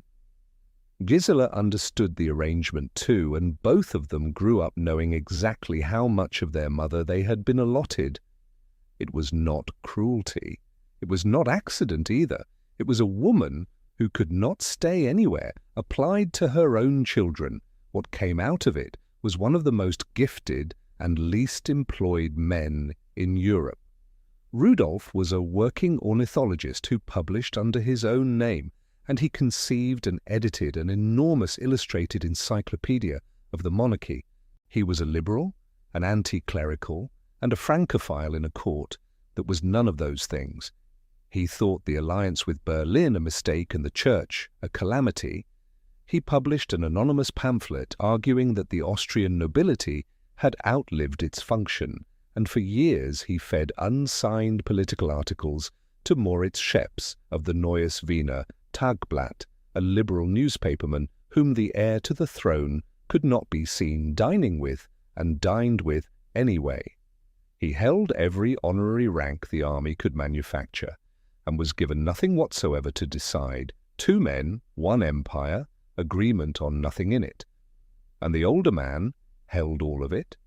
On the 10th of May, 1881, in the church where his parents had been married, he married Princess Stephanie of Belgium, and she was 16 years old. A daughter, Elizabeth Marie, was born in September 1883. Then in 1886, Rudolph fell seriously ill on a voyage in the Adriatic, and the matter was kept secret. It is generally accepted that he passed to his wife an infection that left her unable to bear another child, which meant, in the arithmetic of a dynasty, no son. Whether he also contracted syphilis has been argued ever since and cannot be settled. What is not in doubt is that his health failed from that point, that he took morphine in large and increasing quantities, that he drank, that he ran up debts, and that by 1888 he and Stephanie were living in open hostility. By that autumn the picture had darkened everywhere at once. His health was going, his politics had been dismissed, and his father had made it plain that the heir would inherit an empire and would not be consulted about it in the meantime. In the drawing rooms of Vienna, where nothing was ever said outright, people had begun to speak of the crown prince the way they had spoken of the king of Bavaria 2 years before, carefully, and in the passive voice. Nobody in that family used the word about Rudolph. A great many of them were thinking it, and in the last weeks of that year he was introduced, by the Empress's own niece, Countess Marie Larisch, so the accounts have it, though her memoirs are unreliable in almost every other particular, to a girl named Mary Wetzera. Marie Alexandrine von Wetzera had been born in Vienna on the 19th of March, 1871. Her father, Baron Albin von Wetzera, was an Austrian diplomat. Her mother, Helene Baltazzi, came from a wealthy Greek Levantine banking family whose brothers were celebrated horsemen and who were, in the estimation of the old Viennese aristocracy, not quite the thing. Mary was properly educated, well-read, and romantic in the way that clever girls of 17 are romantic, entirely, and with her whole future staked on it. She had been in love with the idea of the Crown Prince long before she ever met him, as had a fair proportion of the girls of her year. She was 17 years old and a schoolroom girl in every sense the phrase carries, and for the next 100 years she would be written about as though she had been something else. In the last week of January 1889, the Crown Prince of Austria-Hungary had an interview with his father in the Hofburg, and no reliable record of what was said in that room has ever come to light. Those who were in the building afterwards recorded only that the emperor was white and that his son did not stay for dinner. On the 28th, Rudolf told his father he was going shooting. It was a perfectly ordinary thing for him to say. Mayerling was a modest hunting lodge in the Vienna woods, 26 kilometers from the capital, with a handful of servants and a shooting party expected. His brother-in-law, Prince Philip, and Count Hoyos, and the dogs and the beaters, and 2 days of pheasant in the frost. He had been there 100 times. He went down the day before the guests, which was unusual but not remarkable. What was remarkable, and what nobody in Vienna knew for another 48 hours, was that a 17-year-old girl had left her mother's house that morning in a hired carriage and was already there. Begin with her, because for more than a century almost nobody did. In the last days of January 1889, Mary Vetsera was 17 and had made up her mind. She had left her mother's house on the 28th, and she was not taken to that lodge by force or by trick. She went. That was in doubt for generations. It is not in doubt now because the letters she wrote in her last hours were found in 2015 in a Vienna bank vault in a deposit box where they had been placed in 1926. They say in substance that she went of her own free will and out of love, that she asked her family's forgiveness, and that she wished to be buried beside him. She should never have been in a position to make such a decision. She made it herself. Nothing about the 29th alarmed anybody. The shooting party assembled as arranged. Prince Philip of Coburg, the Crown Prince's brother-in-law, and Count Joseph Hoyos, an old companion of the gun. Rudolf sent word that he had a chill and would not come to the family dinner in Vienna that evening. An excuse, but an unremarkable one. He dined at the lodge with Hoyos and went early to his rooms. Philip drove into the city for the dinner and came back at first light. The valet, Johann Loschek, slept in the corridor outside his master's door, as he always did. Nobody in the shooting party appears to have known there was a girl in the house. Rudolf had asked to be woken early. Loschek knocked at about 6:30 and got nothing. He knocked again and called, and got nothing. When Philip came back from Vienna, the two men agreed the door would have to be forced, and it was.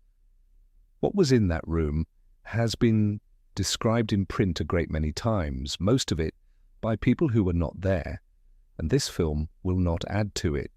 The Crown Prince of Austria-Hungary was dead. Mary Vetsera was dead. There was a revolver.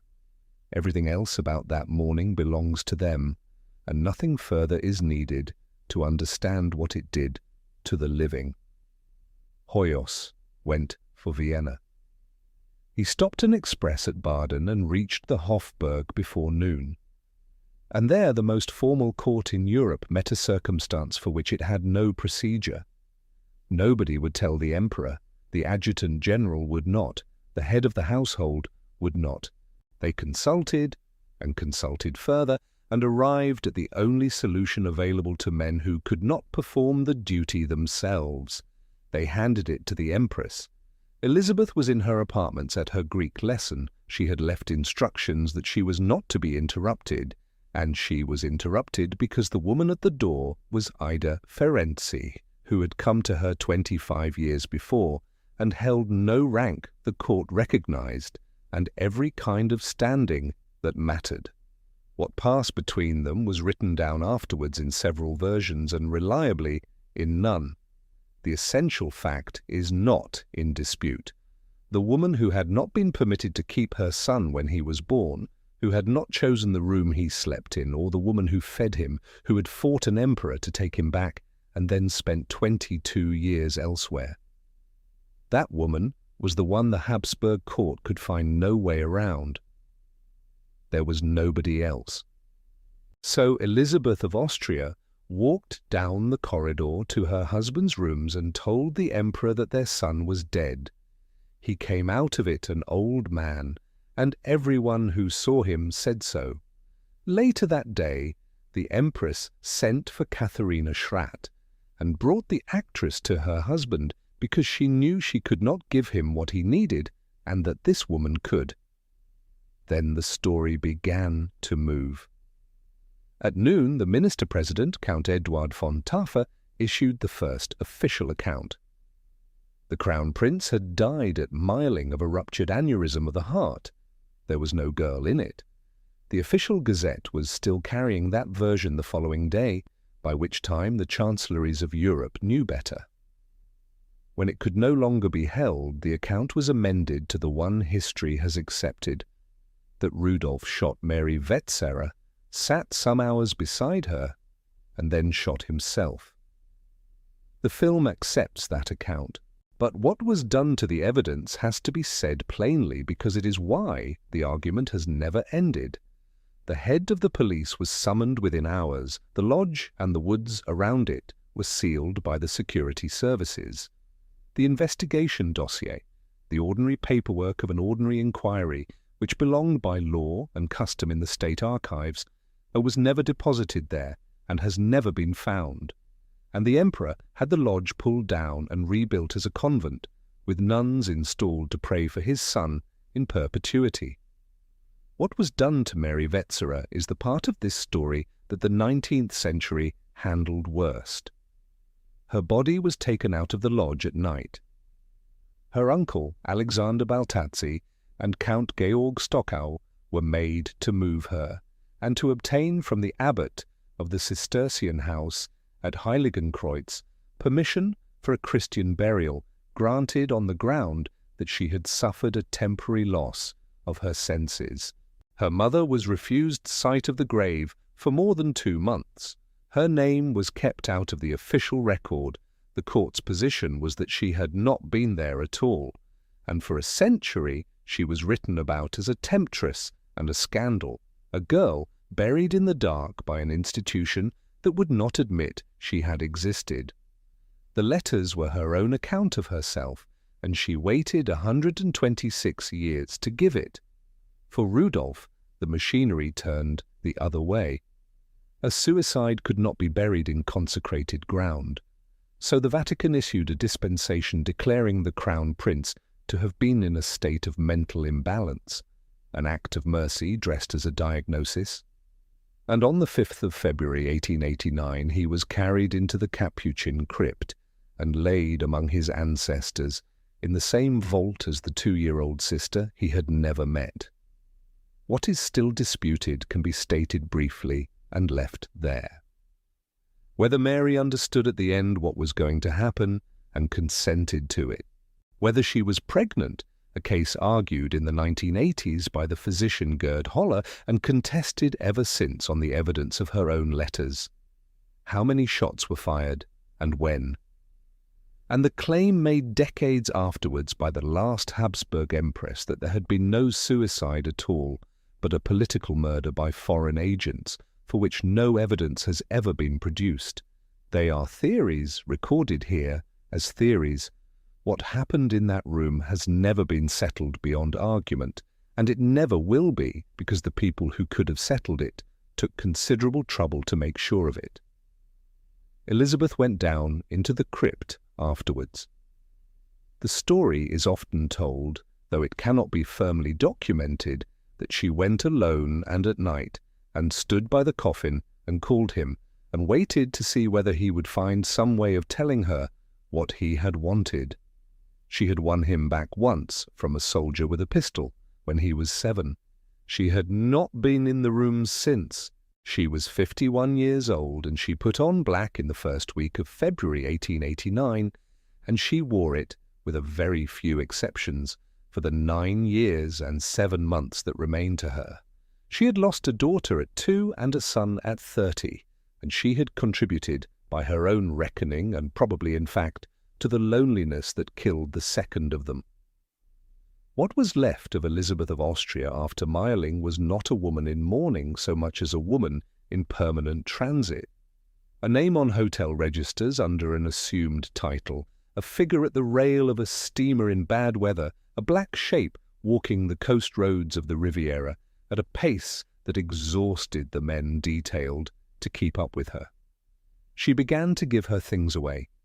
She wrote her poems into 2 manuscript books, sealed them, and directed that they be opened in 60 years because she had decided that nobody living was capable of understanding her. And to more than one person, in those last years, she said something that they all found difficult to write down afterwards, that she was tired and that she was not afraid of dying, and that when it came, she hoped it would come quickly and abroad, and to a woman nobody had recognized. There was nothing remarkable in that at first. The 19th century kept a calendar for grief and observed it strictly. So many months in unrelieved black, so many more in grey and lavender, and then a scheduled return to colour, whether a woman felt like making it or not. Elizabeth never made it. She went into mourning for her son at 51 and came out of it only in a hotel bedroom in Geneva, 9 years and 7 months later, and everyone who saw her in between describes the same figure. Tall, thin, past the point where thinness is attractive, dressed throat to hem in black, holding a leather fan up in front of her face, and the deaths kept arriving, at intervals just long enough to let her believe each time that the sequence had finished. Her father had gone first, in the November before Mayerling, Duke Max of the zither and the private circus ring, who had given her the lake and the ponies and almost nothing else. Then Rudolph. Then on the 18th of February 1890, Gyula Andrássy, the Hungarian whom Vienna had once hanged in effigy, whom she had made her ally, and with whom she had pushed through the one real political achievement of her life. She is reported to have said, on being told, only that her last and only friend was dead. 3 months later, her sister Helene died. Nene, who had been taken to Bad Ischl to marry an emperor and had watched him look past her, and who was, by every account, the happier of the two. In January 1892, her mother Ludovica died in Munich, and on the 4th of May, 1897, a charity bazaar in Paris burned through a temporary wooden hall in a matter of minutes, killing more than 100 people. Among them was her youngest sister, Sophie Charlotte, Duchess of Alençon. The girl a king of Bavaria had once been engaged to and could not bring himself to marry. 6 in 9 years, she stopped attending funerals. What she did instead was move. She had been travelling for 20 years already, but after Mayerling it stopped being an escape and became a condition, like weather. She went as the Countess von Hohenems, a title with nothing attached to it, and she went almost continuously, on the imperial steamer Miramar, in her own railway carriage to Corfu, Cap Martin, San Remo, Territet on Lake Geneva, Algiers, Egypt, Malta, Morocco, and the North Sea in the worst weather she could arrange to be out in. By one reckoning, she was outside Austria something close to 260 days a year. She was not sightseeing. She was doing the only thing she had ever found that worked. Around her, she assembled the strangest household in Europe, Greek readers and tutors, Constantine Christomanos among them, and later Frederick Barker, engaged to read Homer aloud by the hour while she walked. She had learned the language properly, ancient and modern both. She walked 6 and 8 hours at a stretch at a pace that broke the ladies detailed to keep up with her, who had to be changed in relays like post horses, and the hair. the most famous hair on the continent still to her heels, still costing 2 and 3 hours of every day, was dressed each morning by a woman in white gloves and then hidden completely under a black veil behind the fan beneath a white parasol. She had refused the camera since her early 30s, and the photographs Europe adored were a quarter of a century old. The most looked-at woman alive spent her last decade unseen, while the continent went on admiring a girl who existed nowhere but on paper. In 1888, at about 51, she had a small anchor tattooed on her shoulder. The one thing she built in those years was a palace. It went up on a hillside at Gasturi on Corfu between 1889 and 1891, a Greek temple of a house dedicated to Achilles, chosen, she said, because he had been invulnerable everywhere except in the one place that finally mattered. In the garden she raised a monument to Heinrich Heine, the poet she had been copying into notebooks since she was 11, and whom respectable German-speaking opinion preferred to forget. It was the only house she ever built, and she lost interest almost before the scaffolding was down. Within a few years, she was trying to dispose of it. The moment she knew she could not leave a place, paradise turned into a prison. She had said so herself, years before. So she built her paradise, looked at it, and left. Meanwhile, at 2,000 miles distance, her marriage quietly improved. Franz Joseph wrote to her wherever she was, and she answered. And the letters of that last decade are warmer than anything from the first 20 years. He had Katharina Schratt to sit with him in the evenings, an arrangement Elizabeth had made herself and went on protecting.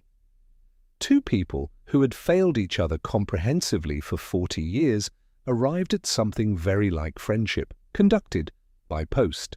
And, she wrote, 2 manuscript volumes of verse filled in a small determined hand and shown to nobody, poems about the sea, satires on the House of Habsburg that would have caused a diplomatic incident had anyone been allowed to read them, verses about a seagull that circles forever above the water because there is no corner of the earth in which it can build a lasting nest.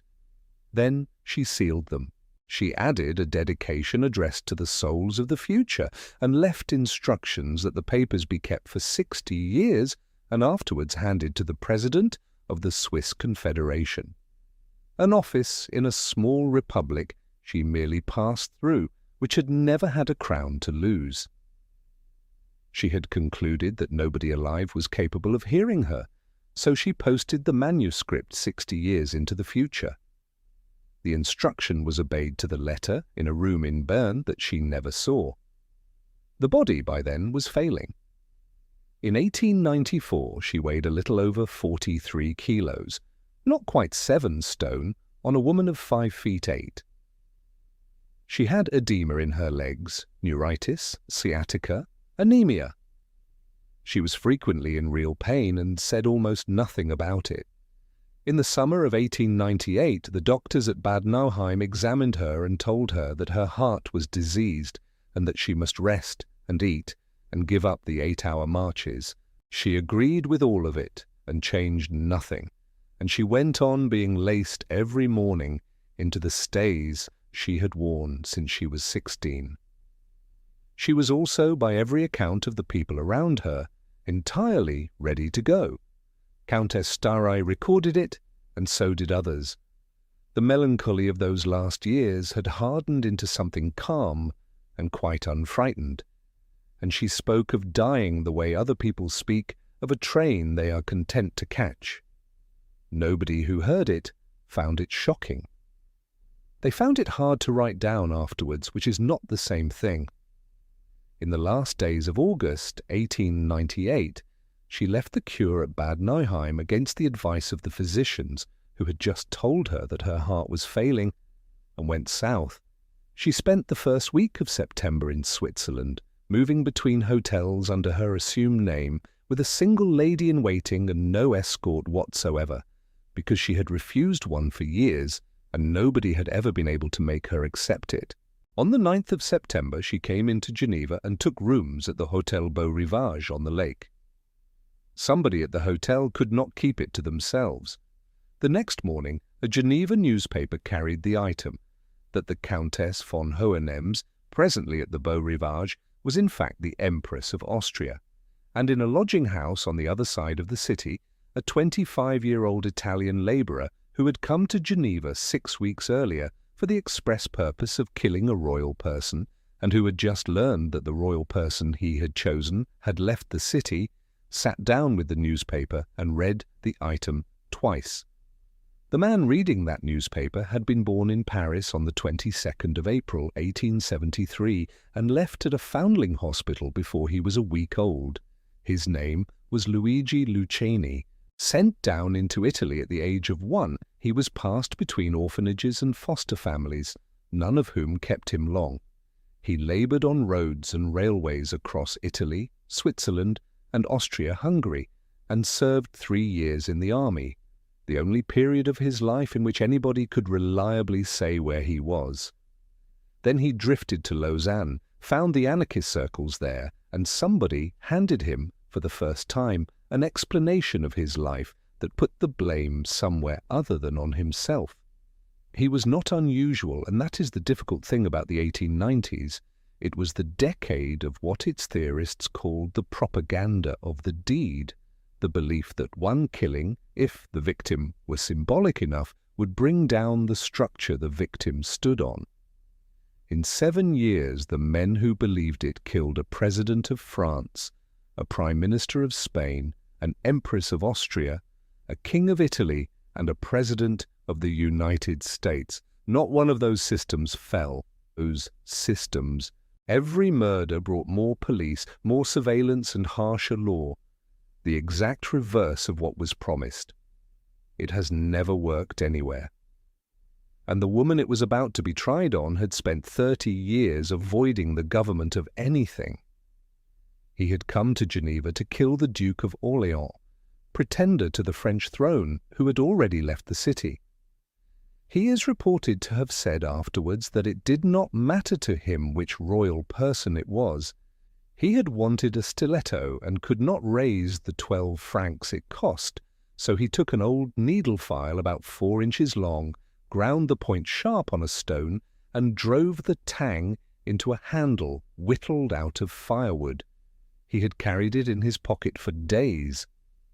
On the morning of the 10th of September, a newspaper told him that there was an empress at the Beau Rivage. It was a bright, warm Saturday, and the quay was busy in the ordinary way. At about 1:30, she came out of the hotel with her lady-in-waiting, Countess Irma Staré, to walk along the lake and catch the 1:40 steamer, the Genève, down to Montreux. She had been offered protection for years and refused it every time. She disliked processions, and she had spent 3 decades arranging her life so that strangers could not look at her face. They were under the chestnut trees on the quay du Mont-Blanc, when a young man came towards them, seemed to stumble against her, and put out a hand as though to steady himself. She went down onto the pavement. He ran, and then she got up. The coachman from the hotel helped her to her feet, and she asked what the man had wanted. Somebody suggested he had been after her watch. She said that she was quite all right. She smoothed her hair and thanked the people who had gathered, in the way one thanks strangers for a small public embarrassment, and walked on. It is about 100 yards from that spot to the landing stage. She covered it. She crossed the gangway onto the steamer, and the Genève cast off, and she remarked to Staré that she could not think what the young man could have wanted. And then Staré let go of her arm, and she went down on the deck. Something like 10 minutes had passed. For those 10 minutes, the Empress of Austria walked beside a lake in the sunshine, apologized to strangers, tidied her hair, worried about missing a boat, and did not know that she was dying. Nobody on that quay knew. Everything else about it is medical. This is the medical part, and it is stated once. The file had gone in below the left breast to a depth of about 85 millimeters, breaking the fourth rib and passing through the lung, through the pericardium, the sac that holds the heart, and through the heart itself, entering from above and emerging at the base of the left ventricle. Because the weapon was a file and not a knife, the opening it left was the width of a nail, almost nothing. And the lacing she had worn every day since she was 16 had compressed her chest so tightly that the blood escaping into the sac around her heart was reduced to a seepage, so the pressure built over minutes rather than seconds. That is the entire explanation of how a woman with a pierced heart stood up, said she was quite all right, and walked to a boat. On the deck, Countess Starei opened her dress and cut the corset laces so that she could breathe, which is what anyone would have done and which released the only thing keeping her alive. The corset had shrunk her into a legend, ruined her health, and consumed half her life. It also gave her 10 minutes she would not otherwise have had, and it killed her when it was cut. That is the fact, and it will not be mentioned again. There was one small brown stain above her left breast, not much larger than a coin, and that was the only mark on her. When they found it and understood, the captain turned the steamer round. They carried her back up the quay she had just walked down, on a stretcher improvised out of 2 oars, a sail and cushions, into the room at the Beau Rivage where she had slept the night before. Countess Starei recorded that on the deck she had asked what had happened to her. It appears to have been the last thing she said. Doctors came and there was nothing for them to do. A priest arrived too late. She was pronounced dead at about 10 minutes past 2, half an hour after a man she had never seen stumbled against her in the street. Lucchesi had run up the Rue des Alpes, thrown the file into a doorway, where it was found the next day and been brought down by 2 cab drivers and a sailor. He was photographed between 2 gendarmes with a broad smile on his face. His statement after the arrest is on the record: "I am an anarchist by conviction. I came to Geneva to kill a sovereign, with the object of giving an example to those who suffer. It was not a woman I struck, but an empress. It was a crown that I had in view." That is all he is given here. The telegram reached Schönbrunn in the afternoon. What is documented of the Emperor's first reaction is almost unbearable. Told that something had happened to his wife in Geneva, Franz Joseph's immediate fear was that she had taken her own life, which says more precisely than any biographer could what he had understood about her in 44 years of marriage. He was, in a terrible sense, relieved to learn that she had been murdered. To Prince Liechtenstein he said only this: that a man could be found to attack such a woman whose whole life was spent in doing good and who never injured any person is, to me, incomprehensible. They laid her in a triple coffin, 2 shells of lead within a casket of bronze, and on the Wednesday morning a funeral train carried the Empress of Austria home across a continent that had spent 44 years looking at her photographs. On the lid was a brass plate, and on the plate were engraved the words, "Elisabeth, Empress of Austria." That was all it said. It did not say Queen of Hungary. Nobody has ever satisfactorily explained the omission. Carelessness, most likely, in a court that had been careless with her for 4 decades. But it was noticed in Budapest within hours, and Budapest was not prepared to accept it. The only crown she had ever wanted, the only country that had ever loved her back, the only ceremony in her whole life that she had walked into willingly, had been left off her coffin. The plate was hastily corrected before the funeral. And that is the sentence with which the story of Elisabeth of Austria really ends. That the last thing the House of Habsburg did to her, it had to be told to undo.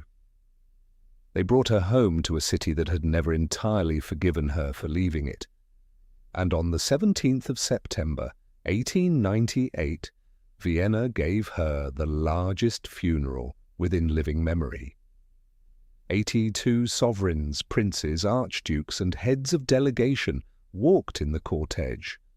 The plate on the coffin had been corrected, and the streets were black with people who had queued since before dawn to see a woman almost none of them had ever glimpsed in the flesh, because for 30 years she had arranged her existence so that they could not, and because she was now, at last, entirely available to be looked at. Then the procession reached the Capuchin church, and the House of Austria performed the one piece of its own theatre that Elizabeth might conceivably have approved of. The crypt beneath that church has a custom, very old, and best documented for funerals later than hers, so what follows is the usage rather than a transcript of that afternoon. The door below is shut, and the herald must knock and ask for it. He names the dead with the full inventory: Empress, Queen, Archduchess, the provinces, the styles, the whole accumulated freight of 600 years. A voice within answers that it does not know her. He knocks again and names her more simply. The voice answers again that it does not know her. Only when he knocks a third time and asks admission for a poor sinner does the door swing back. She had spent 44 years trying to be a person instead of a title. It took the House of Habsburg until she was dead, and it took them 3 attempts. On the third one, they finally got her name right. Luigi Lucchesi was tried in Geneva in October 1898, and the proceedings were quite deliberately an anti-climax. The canton had abolished the death penalty, which enraged him. He demanded transfer somewhere that still kept a scaffold, and signed himself, in one letter, one of the most dangerous anarchists alive. The court declined to agree. He was examined, declared sane, and tried not as a political actor, but as a common murderer, which was the most effective thing anyone did about him, because the entire purpose of the act had been the platform, and the platform was quietly withheld. He was sentenced to life, attempted to kill himself in 1900, wrote a memoir that his guards confiscated, and on the 19th of October 1910 was found hanged in his cell. His head was preserved, sat in a Viennese collection for most of the 20th century, and was not buried until the year 2000, which says less about the man than about how long a century can hold on to a thing. Her murder also produced something she would have found faintly absurd. Before the year was out, the governments of Europe convened the International Conference of Rome for the Social Defense Against Anarchists, generally reckoned the first international conference against terrorism in history. A woman who spent 3 decades avoiding state occasions became the reason for one of the earliest pieces of international security architecture. Franz Joseph went back to the desk. He was 68 when she died and had 16 years still to serve, and he served them as he had served the previous 50, rising at 4:30. The succession had been forced sideways by Mayerling, first to the emperor's younger brother, then, after his death in 1896, to that brother's son.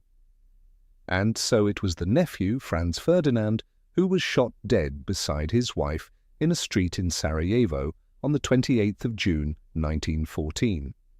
The ultimatum followed, and then the war. The old man died on the 21st of November 1916, in his 87th year, with the fighting unfinished.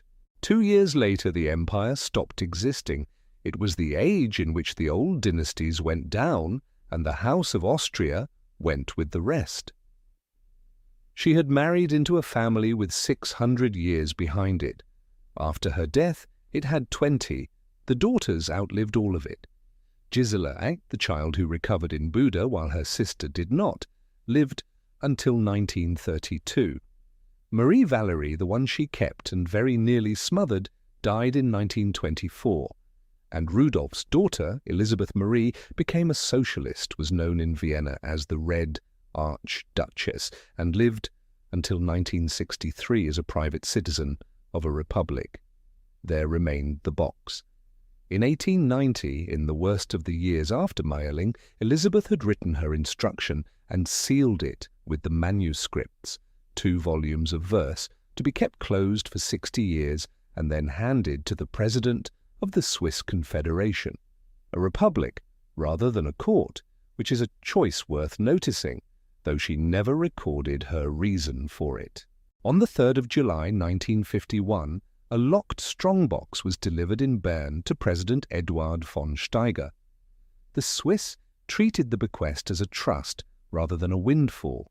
The contents were released for scholarly purposes only, and popular exploitation refused outright. The historian Brigitte Hamann published the poems in 1984. What the world had done with her in the meantime was the precise opposite.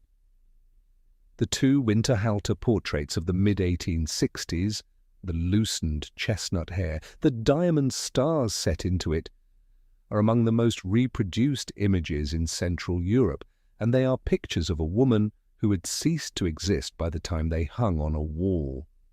Then, in the middle of the 1950s, 3 films turned her into a confection: A Girl in White, A Lake, An Emperor, A Happy Ending. They also gave her a spelling, Sisi, with 2 of the letter in the middle, where the family who loved her had always written Sisi. After the films came a musical, and after the musical a brand, a face on chocolate boxes and coffee tins. And the legend is not merely inaccurate, it is backwards in every particular.